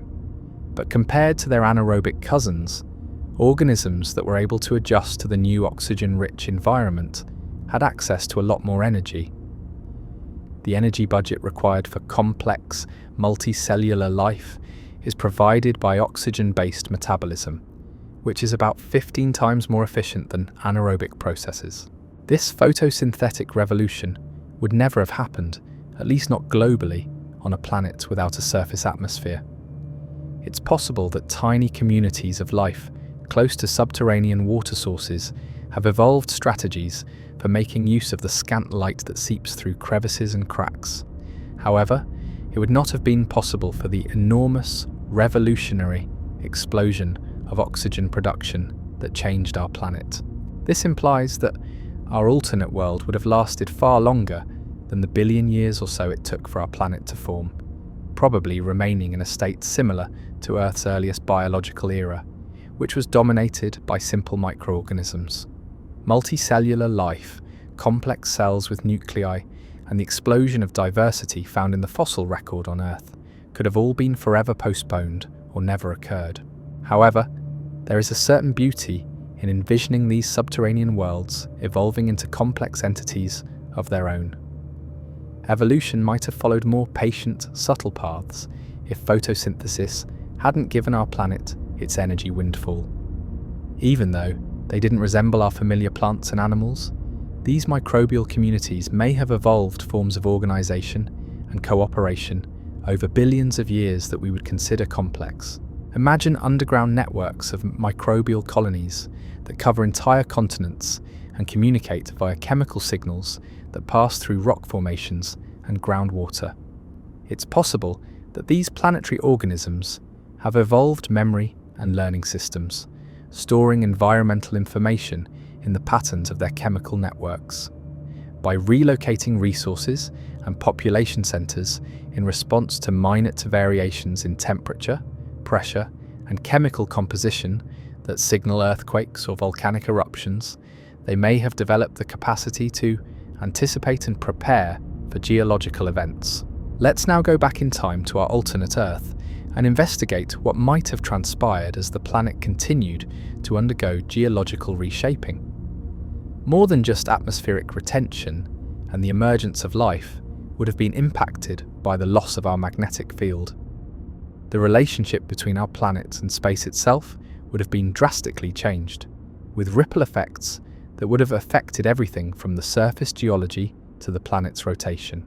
The upper atmosphere and surface of our planet would have been continuously bombarded by charged particles from the solar wind if there had been no magnetosphere to deflect them. It wouldn't have been a gentle bombardment because these particles are very energetic and can alter the chemical and physical composition of surface materials or molecules in the atmosphere. This bombardment may have gradually changed the planet's spin over geological time. The motion of objects in space can be affected by the solar wind's subtle but enduring force, which physicists refer to as radiation pressure. This force is mostly repelled on a planet shielded by a magnetic field. However, on our alternate Earth, the solar wind's constant pressure may have served as a cosmic brake, slowing the planet's rotation over billions of years. At first, this effect would have been extremely subtle, possibly slowing down each day by a few microseconds annually. However, these small changes would have added up over the long periods of geological time. It's possible that our alternate Earth's days were significantly longer than ours, and that it rotated so slowly that by our standards, the cycles of day and night lasted weeks or months. It's possible that the planet eventually became tidally locked to the Sun, displaying the same face to our star in the same way that our moon does to Earth. A world with perpetual day on one side and perpetual night on the other, with only a small twilight zone in between, where conditions might still be mild enough for life to survive, would result from this. Without night to provide cooling relief, the day side of such a world would have turned into a furnace, baked by the sun's unrelenting rays. It's possible that surface temperatures reached hundreds of degrees, which would have melted metals and evaporated any water that remained. Any lingering atmosphere might have frozen solid and turned to snow on the night side, which would have been the opposite extreme, a place of unending cold. However, there may have been a small area where temperatures stayed moderate along the terminator, which is the line that separates day from night. This twilight zone, which may have been hundreds of kilometers wide, and where the last remnants of the atmosphere may have gathered, where liquid water may still exist, and where life may have made its last stand above ground, may have developed into the planet's most biologically active region. As this habitable zone gradually moved as a result of minute changes in the planet's rotation and orbit, picture the enormous migrations of organisms that followed. The terminator line would have strayed across the surface over millions of years as the planet's position was subtly altered by gravitational interactions with other planets, and life would have had to adjust to this cosmic nomadism. It's possible that these terminator ecosystems evolved amazing survival techniques. Maybe they would have developed the capacity to quickly hibernate or insist when the environment got too harsh, awaiting the return of the habitable zone. Perhaps they would have acquired extraordinary mobility, enabling them to move between continents by adhering to the limited range of temperate conditions. Utilizing the energy differential between hot and cold areas, some may have evolved the capacity to flourish in the harsh temperature gradients at the boundaries of the habitable zone. Our alternate Earth surface geology would also provide a very different picture. In addition to shielding the atmosphere, our planet's magnetic field influences the way cosmic radiation interacts with materials on the surface. In the absence of this defense, cosmic rays, high-energy particles from deep space that can pierce deep into solid matter, would have continuously bombarded our alternate world. This cosmic bombardment would have significantly altered the rocks and minerals on the surface over geological time. Cosmic rays have the power to change crystal structures, produce new isotopes, and initiate chemical reactions that would not normally take place. Our alternate Earth's rocks may have acquired distinct compositions and characteristics, including isotopic signatures, that reveal the effects of exposure to cosmic radiation over billions of years. It's possible that these radiation-modified minerals produced landscapes that are unlike anything found on our safe planet. They might have produced surfaces that shimmer and glow with internal light by forming crystals with peculiar optical characteristics. Perhaps complex organic molecules would have formed in rock formations due to the continuous radiation, resulting in a type of geological life that exists at the intersection of biology and chemistry. Meteoroids that would typically burn up in our atmosphere would reach the surface undamaged if there was no atmospheric shield. The accumulation of impact craters over billions of years would produce a landscape that resembles the Moon or Mars more than the Earth as we know it. However, our alternate Earth would still have been experiencing geological activity, such as earthquakes, volcanic eruptions, and the gradual drift of continents, in contrast to those worlds. It's possible that impact cratering and continuing geological processes combine to produce genuinely alien landscapes. Imagine enormous crater fields inside old impact basins where new mountains have been formed by volcanic eruptions. Imagine deep canyons filled with the odd radiation-altered minerals that tell the tale of cosmic bombardment, where the planet's crust has broken apart to form rift valleys. Since there wouldn't be any wind or rain to erode these craters away, they would stay pristine for a lot longer than they would on Earth. Every strike would leave a lasting mark on the terrain, a record of cosmic occurrences spanning billions of years. For short geological periods, surface life may have persisted in isolated pockets created by the largest craters, turning into deep basins where any leftover atmosphere could gather. However, the idea of life continuing on such a planet has a deeply poignant quality. Life would find a way to not only survive, but also to flourish and evolve in the face of overwhelming odds and in environments that appear to be hostile to everything we know about biology. It serves as a reminder that the creativity of life transcends our earthly experience and that there may be forms of existence in the universe that we have never imagined. Let's think about what might have happened if our planet, which lacks a magnetic field, had managed to hold on to enough atmosphere to sustain surface water, at least in some areas. The planet may have been able to retain more of its atmospheric blanket in spite of the solar wind's attack because of its larger size than Mars, a different atmospheric composition, or the shielding effect of a particularly strong greenhouse effect. We could envision a world of stark extremes and contrasts in this scenario.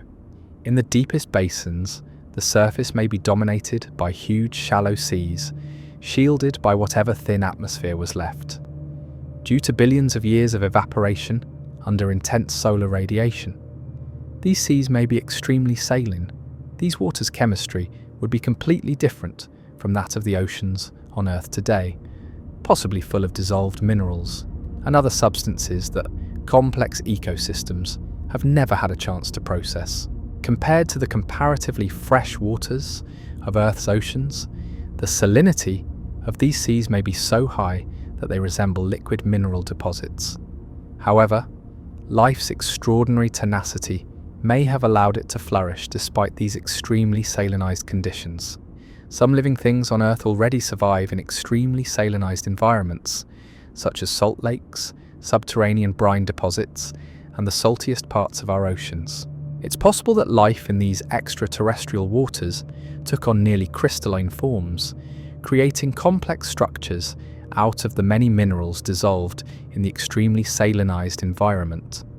These organisms have the potential to create enormous living reefs composed of both biological material and precipitated minerals, obfuscating the distinction between living tissue and geological formation.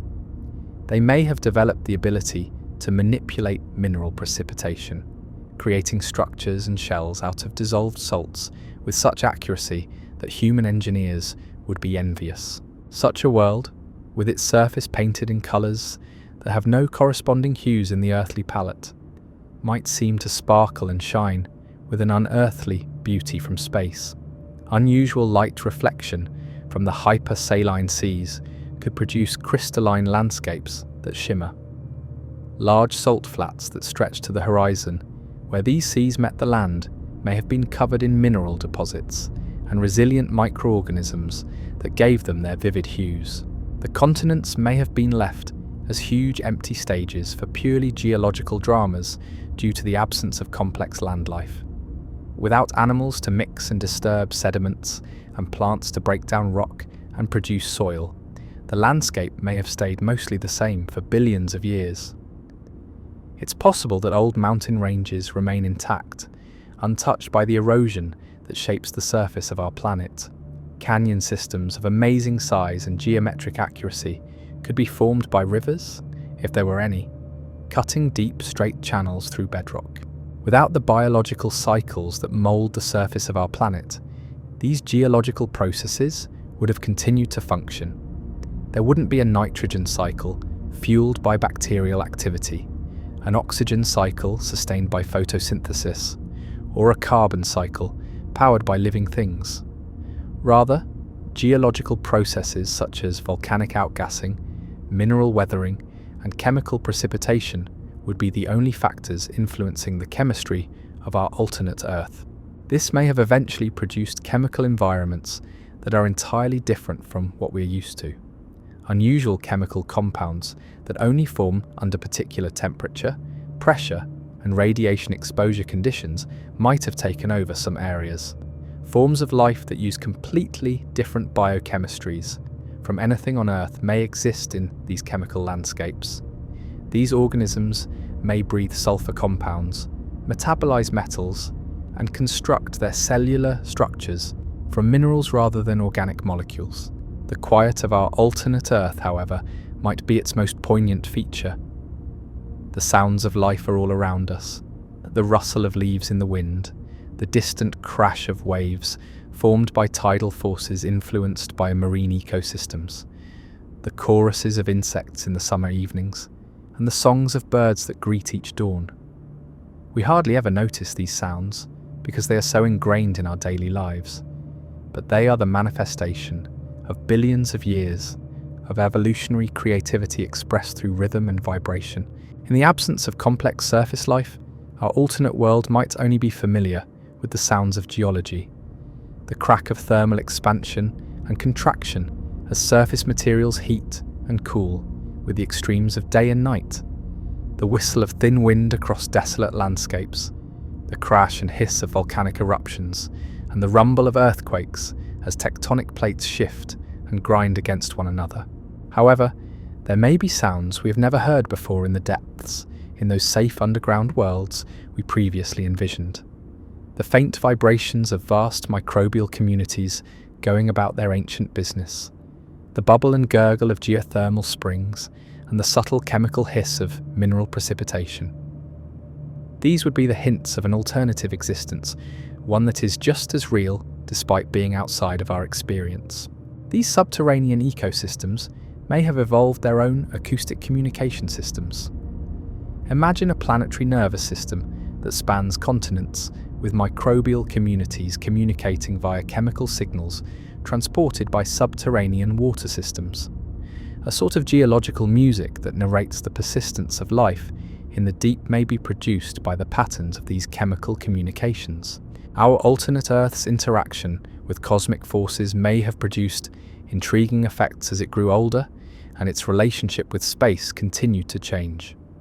Without a shielding magnetic field, cosmic radiation and the solar wind could have interacted directly with the planet's surface and any lingering atmosphere, changing the planet's physical characteristics over time. These interactions may have led to complex changes in the planet's rotation over geological time. In addition to providing a basic braking effect, the solar wind's intensity fluctuates with cycles of solar activity, producing recurring forces that may cause the planet to wobble or alter its axial tilt. On our stable, magnetically shielded planet, these changes may have produced intricate climate patterns unmatched by anything else. Imagine a world in which the distribution of solar energy across the surface undergoes drastic changes due to significant shifts in the axis angle over millions of years. Once moderate regions could turn into extreme ones, and once uninhabitable areas could momentarily turn into oases of mild weather. If life continued on such a world, it would have to be extraordinarily adaptive in order to endure both the gradual changes that take place over geological time, as well as the sudden environmental extremes. It is possible that these axial variations gave rise to what we might refer to as geological seasons, million-year intervals during which the world's conditions gradually changed from one extreme to the other. There may be brief periods during which ice may form at the poles, and moderate conditions may spread farther from the equatorial regions due to the planet's tilt during some epochs, which causes more solar energy to reach the polar regions.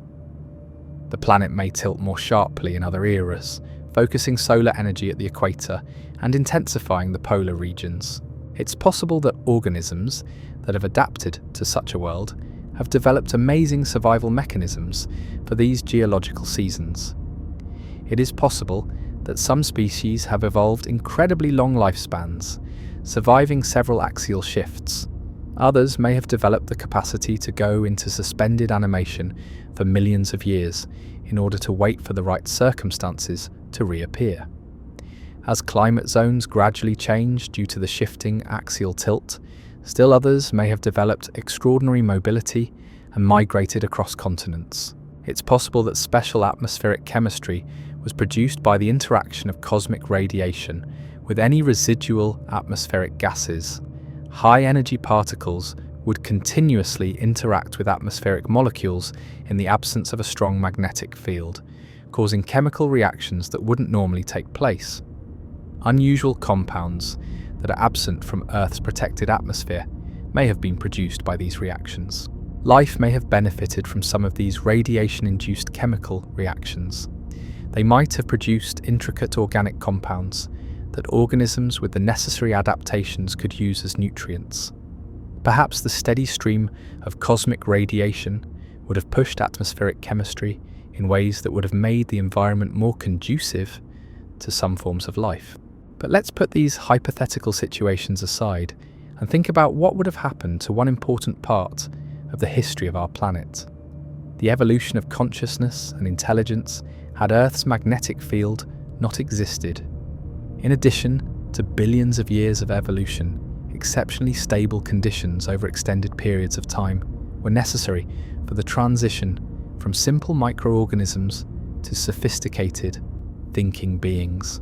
Consistent environmental conditions that permitted the slow accumulation of biological complexity were necessary for the development of sophisticated nervous systems and brains with consciousness, reasoning, and self-awareness. From basic reaction mechanisms to sophisticated sensory systems to abstract reasoning, every stage of the development of intelligence built on the one before it in a convoluted chain of ever-increasing complexity. With its thin atmosphere, high radiation levels, sharp temperature fluctuations, and ever-changing environment, our alternate Earth may never have offered the stable environment required for this type of slow evolutionary development. Instead of permitting the type of experimental complexity that ultimately resulted in consciousness on our planet, the ongoing environmental stress may have kept evolution concentrated on basic survival. Complex brains require a tremendous amount of energy. Even though they only make up around 2% of our body weight, human brains use 20% of our metabolic energy. Only in an environment where organisms can consistently obtain enough nutrients and are not required to allocate all of their resources to immediate survival needs is this type of energy budget feasible. It's possible that the energy requirements for survival on our hostile alternate Earth were so great that evolution was never able to experiment with energy-intensive organs like sophisticated brains. Basic survival, protecting cellular structures from radiation damage, and adjusting to ever-changing circumstances would have required every calorie. The rarity of intelligence in the universe is called into serious question by this. Perhaps Earth-like intelligence is much less common than we might think if complex life and consciousness require stable, protective magnetic fields to develop. Simple life may exist throughout the universe, with planets supporting enormous ecosystems of microorganisms and possibly simple multicellular creatures. But the particular circumstances required for beings to be able to reflect on their own existence may be incredibly rare. Scientists use the Drake equation, which accounts for both the evolution of intelligence and the emergence of life, to calculate the probability of intelligent life in the universe. The likelihood that any planet could produce sentient beings would be greatly diminished if protective magnetic fields were a necessary condition for the emergence of intelligence. It's possible that the universe is much more isolated than hopeful estimates indicate. However, this story also offers cause for wonder and hope. It implies that biology is far more inventive and adaptive than we occasionally think if life could find ways to flourish in the hostile environment of our alternate Earth. Perhaps entirely different evolutionary pathways could give rise to intelligence, evolving in ways we haven't thought of. Eventually, the enormous microbial communities of the subterranean ecosystems of our alternate world may have developed networks of coordination and communication that span entire planets and are identifiable as conscious, even if they don't resemble our own individual minds. It is possible that these planetary intelligences perceive the world in ways that are entirely different from our own embodied consciousness. They may experience thoughts that develop over millions of years, thinking in geological time. The chemical structures of old rock formations, which act as a sort of mineral library, may contain forms of memory that date back to the early days of the planet. They may find beauty and significance in patterns of subterranean water flow that span continents, and they may dream in the language of mineral precipitation and thermal cycling. Our values and concerns may differ greatly from those of such intelligences. They may think in terms of planetary stability and chemical balance, whereas we think in terms of individual survival and reproduction. Where we produce music and art, they may produce intricate mineral deposition and chemical cycling patterns that convey aesthetic qualities we can hardly fathom. They could send messages through the planet's hydrological systems at speeds that would appear glacially slow to us but are entirely normal to creatures that measure time in geological epochs.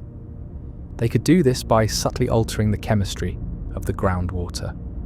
Their discussions could go on for thousands of years, delving deeply and patiently into philosophical issues regarding the nature of existence that would be impossible for individual minds to accomplish.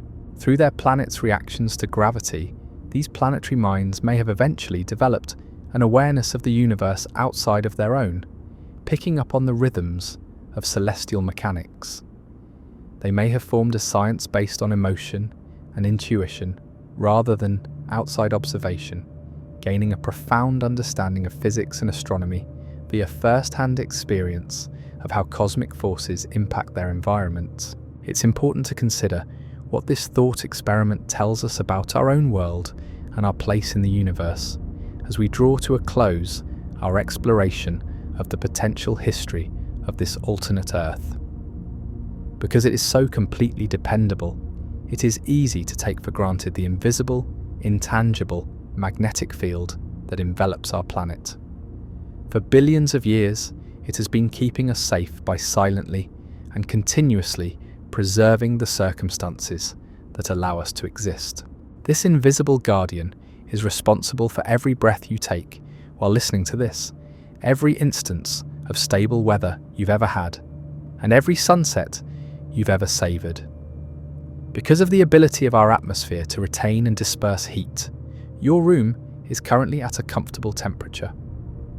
Our magnetic field kept the atmospheric conditions necessary for photosynthetic organisms to flourish for billions of years, which is how the oxygen in your air was created. We also have a very complex and dynamic magnetic field. It is a complicated, ever-evolving pattern of magnetic force lines that shift and change over time, rather than a straightforward dipole like a bar magnet. Over decades, the magnetic poles can shift hundreds of kilometers. Regional variations in field strength result in magnetic anomalies that impact everything from satellite operations to compass readings. At times, our magnetic field becomes much weaker, and very infrequently, maybe once every few 100,000 years, it reverses entirely, turning magnetic north into magnetic south and vice versa. Earth's protection is momentarily diminished, but never completely removed, during these reversal periods, which can extend for thousands of years. Although the exact relationship is unclear, fossil evidence indicates that some of these reversals have occurred during times when extinction rates have increased. Even though our planetary defense system has proven to be dependable, these natural variations serve as a reminder that it is not static or permanent. In order to comprehend the past of our planet and to get ready for any future changes, scientists closely examine these changes. Although magnetic field reversals usually take thousands of years to occur and do not immediately endanger life on Earth, there is some evidence that we may be in the early stages of one right now. Our magnetic field would only weaken and reorganize into a more complex pattern before finally settling into the reversed orientation, so even during a reversal, it wouldn't completely vanish. However, the fact that this system on which we rely so heavily is undergoing change and evolution over geological time is a sobering reminder. The interdependence of the planetary systems that enable our world to support life is another point of emphasis in the tale of our alternate Earth. Scientists are still trying to figure out how the magnetic field, atmosphere, oceans, climate, and life itself are all closely related. Everything else reacts and changes when you make a big change to one component. The intricate interactions between numerous systems, each of which supports and reinforces the others, are what make Earth habitable rather than any one element acting alone. This viewpoint is especially pertinent as we think about the future of our planet and our responsibility as its temporary stewards. Numerous systems on Earth are being altered by human activity, including the stability of the climate, the diversity of life, the chemistry of the oceans, and the atmosphere. Although the magnetic field is beyond our control, we do have some control over many of the other systems that keep our planet habitable. We can better appreciate the value and fragility of the conditions we enjoy when we consider how different these systems may have been. Beneficial feedback loops and lucky coincidences over billions of years have created our cozy, stable environment. It is a remarkable convergence of cosmic circumstances that we exist at all as conscious beings with the ability to think about these questions. Visible indicators of our magnetic field in action are the aurora borealis and aurora australis, those dancing curtains of light that adorn our polar skies. Photographs or videos of these ethereal displays show how the solar wind and the magnetic shield of our planet intersect. These lovely lights are produced by the same particles that would otherwise be destroying our atmosphere, but our magnetic field turns them into works of art that are painted across the sky. These auroras happen when particles from the solar wind collide with gases in the upper atmosphere's thin air, guided by our magnetic field lines. When these particles hit oxygen atoms, they release red and green light. Blue and purple colours are produced by nitrogen. The intricate, dynamic structure of our magnetic field, as it reacts to changes in the solar wind, is reflected in the forms and motions of auroral displays. The sky would not be so beautiful on our alternate Earth. Perhaps the harsh reality of unfiltered cosmic radiation reaching the surface will replace auroras. The faint glow of any residual atmosphere from continuous bombardment would be the glow of destruction rather than creation, the light of molecules being torn apart instead of momentarily energized and released. Nevertheless, we can draw inspiration from life's tenacity and inventiveness even when we imagine this more brutal world. Life finds ways to not only survive but also thrive in environments that would quickly kill more familiar organisms, as demonstrated by the extremophile organisms that flourish in Earth's most difficult environments, such as boiling hot springs, extremely acidic pools, the crushing depths of ocean trenches, and the radioactive zones surrounding nuclear reactors. The types of life that might arise on our alternate world could be modelled after these resilient pioneers of Earth's harsh environments. Certain bacteria can withstand radiation exposures thousands of times greater than those that would kill humans. Others flourish at temperatures high enough to cause metals to melt. Others inhabit chemical environments that are so corrosive that they would dissolve the majority of the materials we use on a daily basis. Imagine what kinds of life might develop in the genuinely harsh conditions of a world without magnetic protection if such organisms can survive in the comparatively mild, extreme environments of our protected Earth.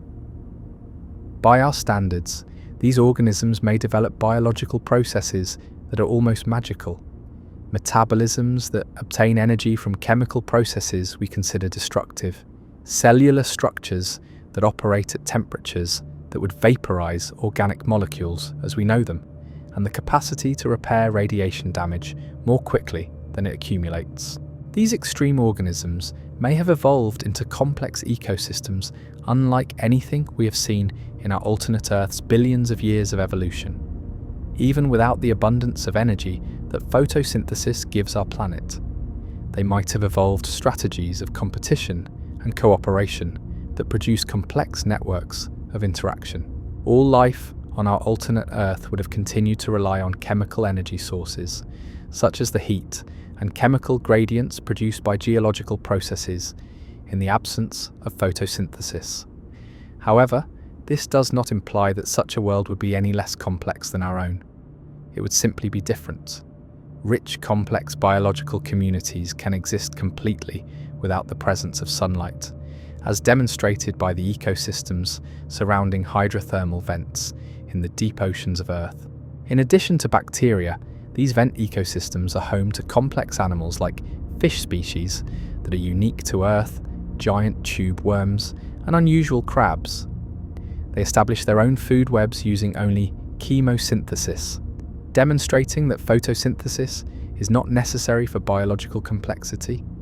We might envision biological diversity on our alternate Earth that is comparable to or even greater than our own, but constructed on completely different foundations. Given that it would take billions of years for such chemosynthetic ecosystems to evolve, in a world like that, the rocks themselves would record the geological past in ways that may be much more dramatic than those found on Earth.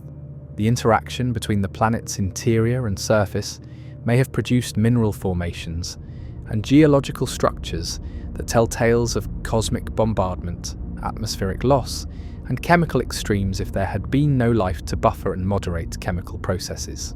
Imagine rock formations with layers that document cosmic ray bombardment over billions of years, with each stratum providing a different perspective on the planet's exposure to space. A geological record of our star's behavior over cosmic time could be created by the isotopic signatures found in these rocks, which might provide information about the history of solar activity. In ways that our own magnetically shielded planet cannot, such a world could be a goldmine for learning about the long-term evolution of our solar system. Our alternate Earth surface minerals may have characteristics that almost seem like science fiction. It's possible that constant exposure to high-energy particles produced crystal structures that aren't found on our safe planet. Unusual optical, electrical, or magnetic characteristics of these radiation-forged minerals may have impacted the evolution of any living forms that came into contact with them. It's possible that some life forms have evolved to use these special minerals in their biological structures, resulting in organisms with characteristics and materials not found in Earth biology. Consider organisms that construct their shells from radiation-altered minerals that offer defense against cosmic rays, or creatures with crystalline components that endow them with extraordinary abilities to sense electromagnetic fields. The carbon cycle on our alternate Earth would have functioned very differently from ours if there had been no complex surface life. Living things are essential to the movement of carbon between the atmosphere, oceans, and rocks on our planet. Carbon dioxide is drawn from the atmosphere by plants and incorporated into their biological structures. A portion of this carbon is buried in sediments after they pass away, eventually creating deposits of fossil fuels. Our alternate Earth's atmospheric carbon dioxide levels would be solely regulated by geological processes, such as volcanic outgassing and chemical weathering of rocks, in the absence of this biological carbon cycle. Over geological time, this could have resulted in drastically different atmospheric compositions, possibly alternating periods of cooling that caused atmospheric gases to freeze out and fall to the surface, with periods of greenhouse warming that helped the planet retain more atmosphere. Geological epochs with drastically different conditions may have been produced by these long-term atmospheric cycles, possibly offering windows of opportunity when surface conditions improved and became more conducive to life. Liquid water may have been stable on a larger portion of the planet's surface during warm periods when a thicker atmosphere accumulated, enabling brief evolutionary radiations before the environment deteriorated once more. In contrast to the steady rise in complexity in our own world, such climatic cycles may have pushed evolution in quite different directions. Life on our alternate Earth may have undergone sporadic episodes of rapid evolution and adaptation, followed by protracted periods of dormancy or simple persistence, as opposed to gradual, continuous evolution. The planet's distinct atmospheric and magnetic history would also have had an impact on the relationship between our alternate Earth and its moon. By stabilizing Earth's axial tilt, the moon's tidal forces help avoid drastic fluctuations that could lead to disastrous climate shifts. However, the presence of oceans and atmosphere also contributes to the moon's tidal effects by generating the friction that progressively slows Earth's rotation and pushes the moon farther away. The moon's evolution might have gone differently on a planet with a weak atmosphere and possibly no stable surface oceans. It might have stayed nearer the Earth, producing more powerful tidal forces that could have contributed to the longer-term maintenance of some geological activity. Alternatively, the moon might have moved away faster in the absence of oceanic and atmospheric tides to generate friction, which would have lessened its stabilizing effect on the planet's rotation. The planet's long-term habitability may have been impacted by intricate feedback loops produced by these orbital dynamics. Variations in the moon's distance would have an impact on the planet's interior tidal heating, which would change volcanic activity and atmospheric component outgassing. In the meantime, variations in the planet's rate of rotation would have an impact on the distribution of the planet's remaining thin atmosphere, as well as the patterns of atmospheric circulation. I hope these explorations are stimulating your thoughts if you're still traveling with me through space. If you like these in-depth explorations of alternate universes and cosmic what-if scenarios, please consider subscribing. There is so much more to discover in the fields of science and creativity. We might envision a number of different outcomes for our alternate Earth story as we contemplate its long-term destiny. One possibility is that, like our moon, the planet may eventually lose so much of its atmosphere that it is airless. Any surviving life would be restricted to the deep underground, where geological processes could continue to sustain pockets of atmosphere. However, there is also a chance that the planet may eventually acquire a new type of stability. Maybe the remaining atmosphere would be so thin and made up of such heavy gases after billions of years of atmospheric loss that the rate of loss would drastically slow. When the rate of atmospheric loss equals the rate of outgassing from geological processes, the planet may achieve a new equilibrium. Perhaps made up primarily of noble gases like argon and xenon, which are less vulnerable to being removed by the solar wind, this equilibrium atmosphere could be very different from anything we are familiar with. An atmosphere like that might still be thick enough to support some life forms on the surface, but it would not produce much greenhouse warming and would be inhospitable to any of the known life forms. According to this scenario, our alternate Earth may eventually resemble a cross between Mars and Venus, too thin to sustain life on Earth, but thick enough to produce weather patterns and possibly sustain liquid water in some areas. The distinct chemistry of this exotic atmosphere may paint the surface with hues and formations that are unmatched in our solar system. Some of the most unusual life forms we can think of could develop in such a setting. The chemical reactions between surface minerals and atmospheric gases could provide them with energy. They may be able to endure conditions close to vacuum, perhaps spending a portion of their life cycles as airborne spores floating through the thin atmosphere, and another portion as organisms that live on the surface and are resistant to extreme temperatures and radiation.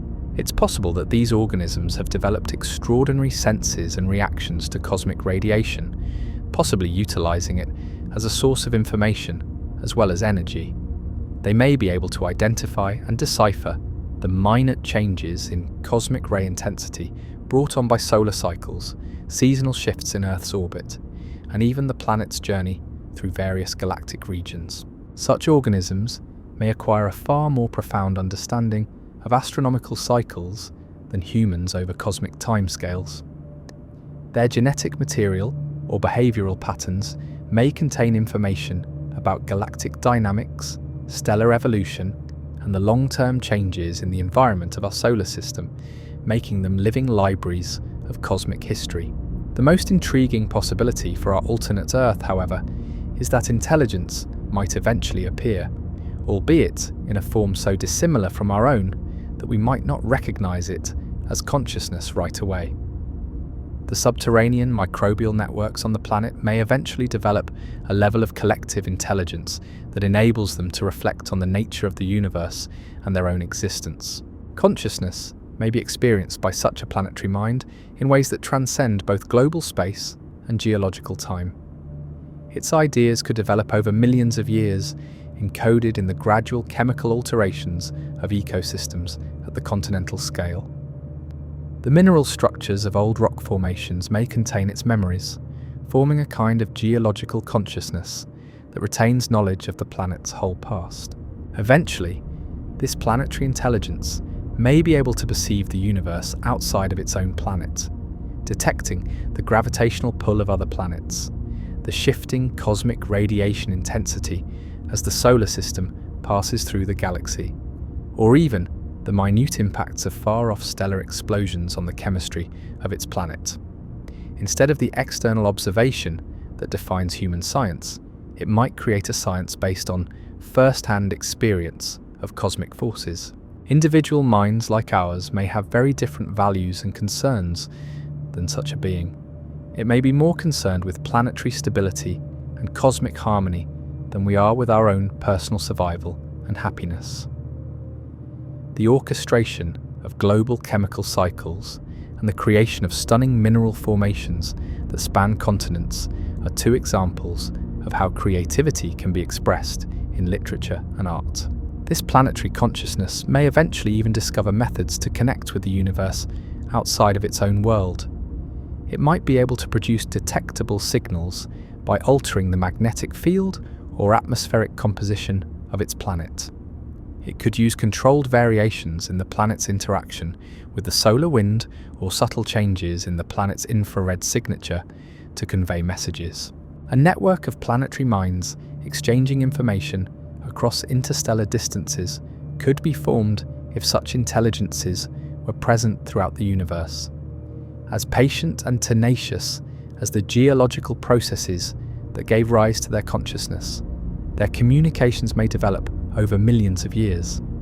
Their conversations, which are invisible to our instruments, but rich in meaning for minds that think in cosmic timescales, may be about the nature of existence and the meaning of the universe at this very moment.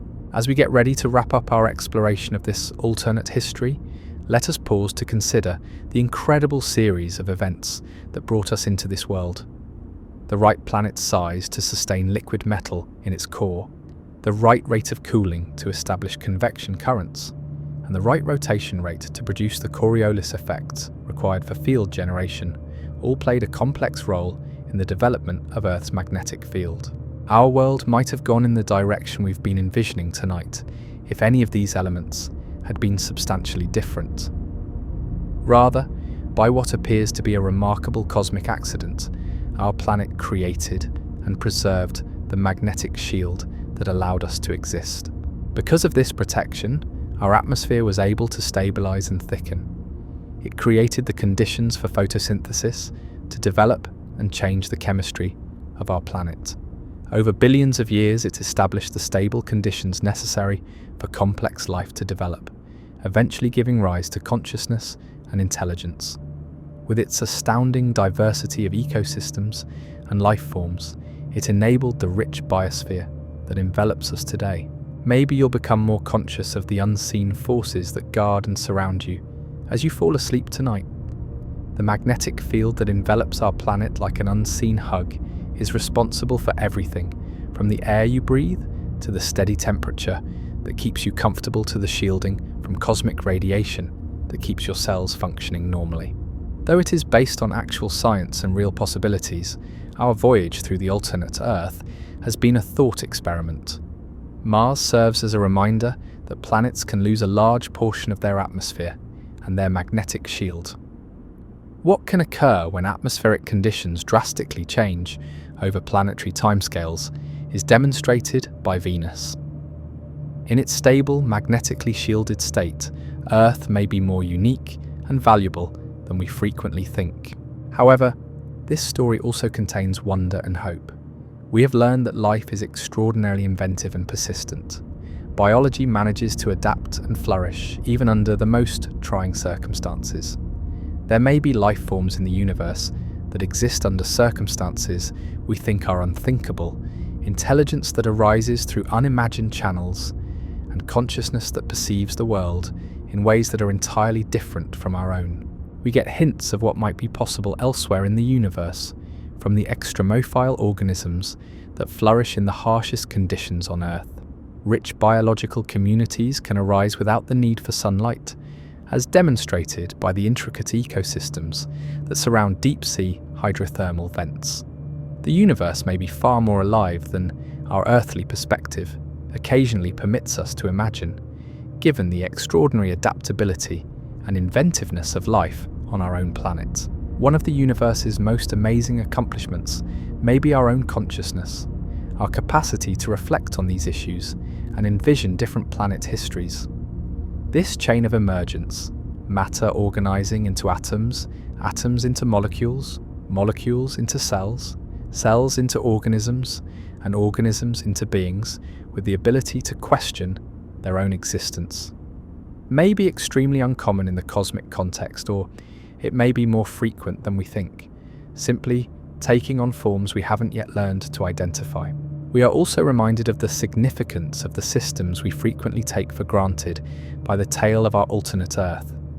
Changes that appear minor in geological time, but significant in human experience, have the potential to upset processes that appear so stable and dependable, such as climate stability, atmospheric protection, and the cycling of elements between the atmosphere, oceans, and land.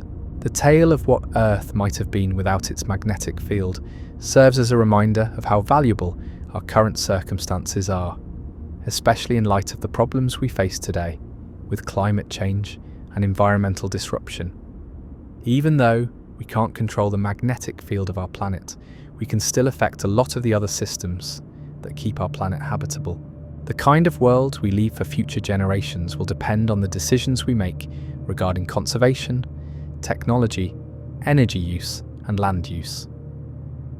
Our alternate Earth story teaches us that habitability is not a given because it depends on the intricate relationships between numerous systems, some of which are out of our control, but others of which are greatly impacted by human activity. Most significantly, our journey tonight serves as a reminder of the importance of imagination and curiosity in comprehending our place in the cosmos. We can investigate not only what is, but also what might have been and what might be thanks to science. We can better understand the forces that continue to shape our world and develop a greater appreciation for the path that led to our existence by imagining different histories for our planet. We will learn more about not only our own world, but also the possibility of life elsewhere in the universe by investigating the questions we have discussed tonight, such as the conditions necessary for life, the evolution of intelligence, and the interactions between planetary systems.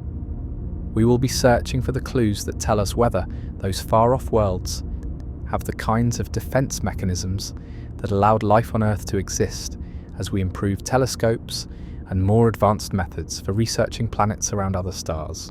Perhaps you can find solace in the soft, imperceptible embrace of our planet's magnetic field as you get ready for bed tonight.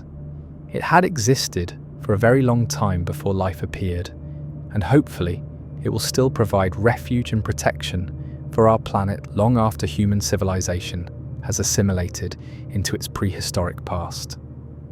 There is a sort of cosmic tenderness in its silent, continuous work, the universe tending to itself, establishing safe havens where beauty and consciousness can blossom. Good night, and I hope you awaken tomorrow feeling even more awed by the unseen protectors who enable your life. We are all safely transported through the cosmic night toward whatever mornings lie ahead as the Earth continues to spin through space, encased in its magnetic cocoon. The magnetic field of our planet is a symbol of something valuable in a universe that can appear vast, cold, and uncaring. Stability, protection, and the patient maintenance of the conditions necessary for the existence of life, love, and consciousness. Take comfort in the fact that you're a part of a remarkable story, a story of planetary evolution and cosmic forces that brought you to this moment of awareness and wonder despite seemingly insurmountable odds.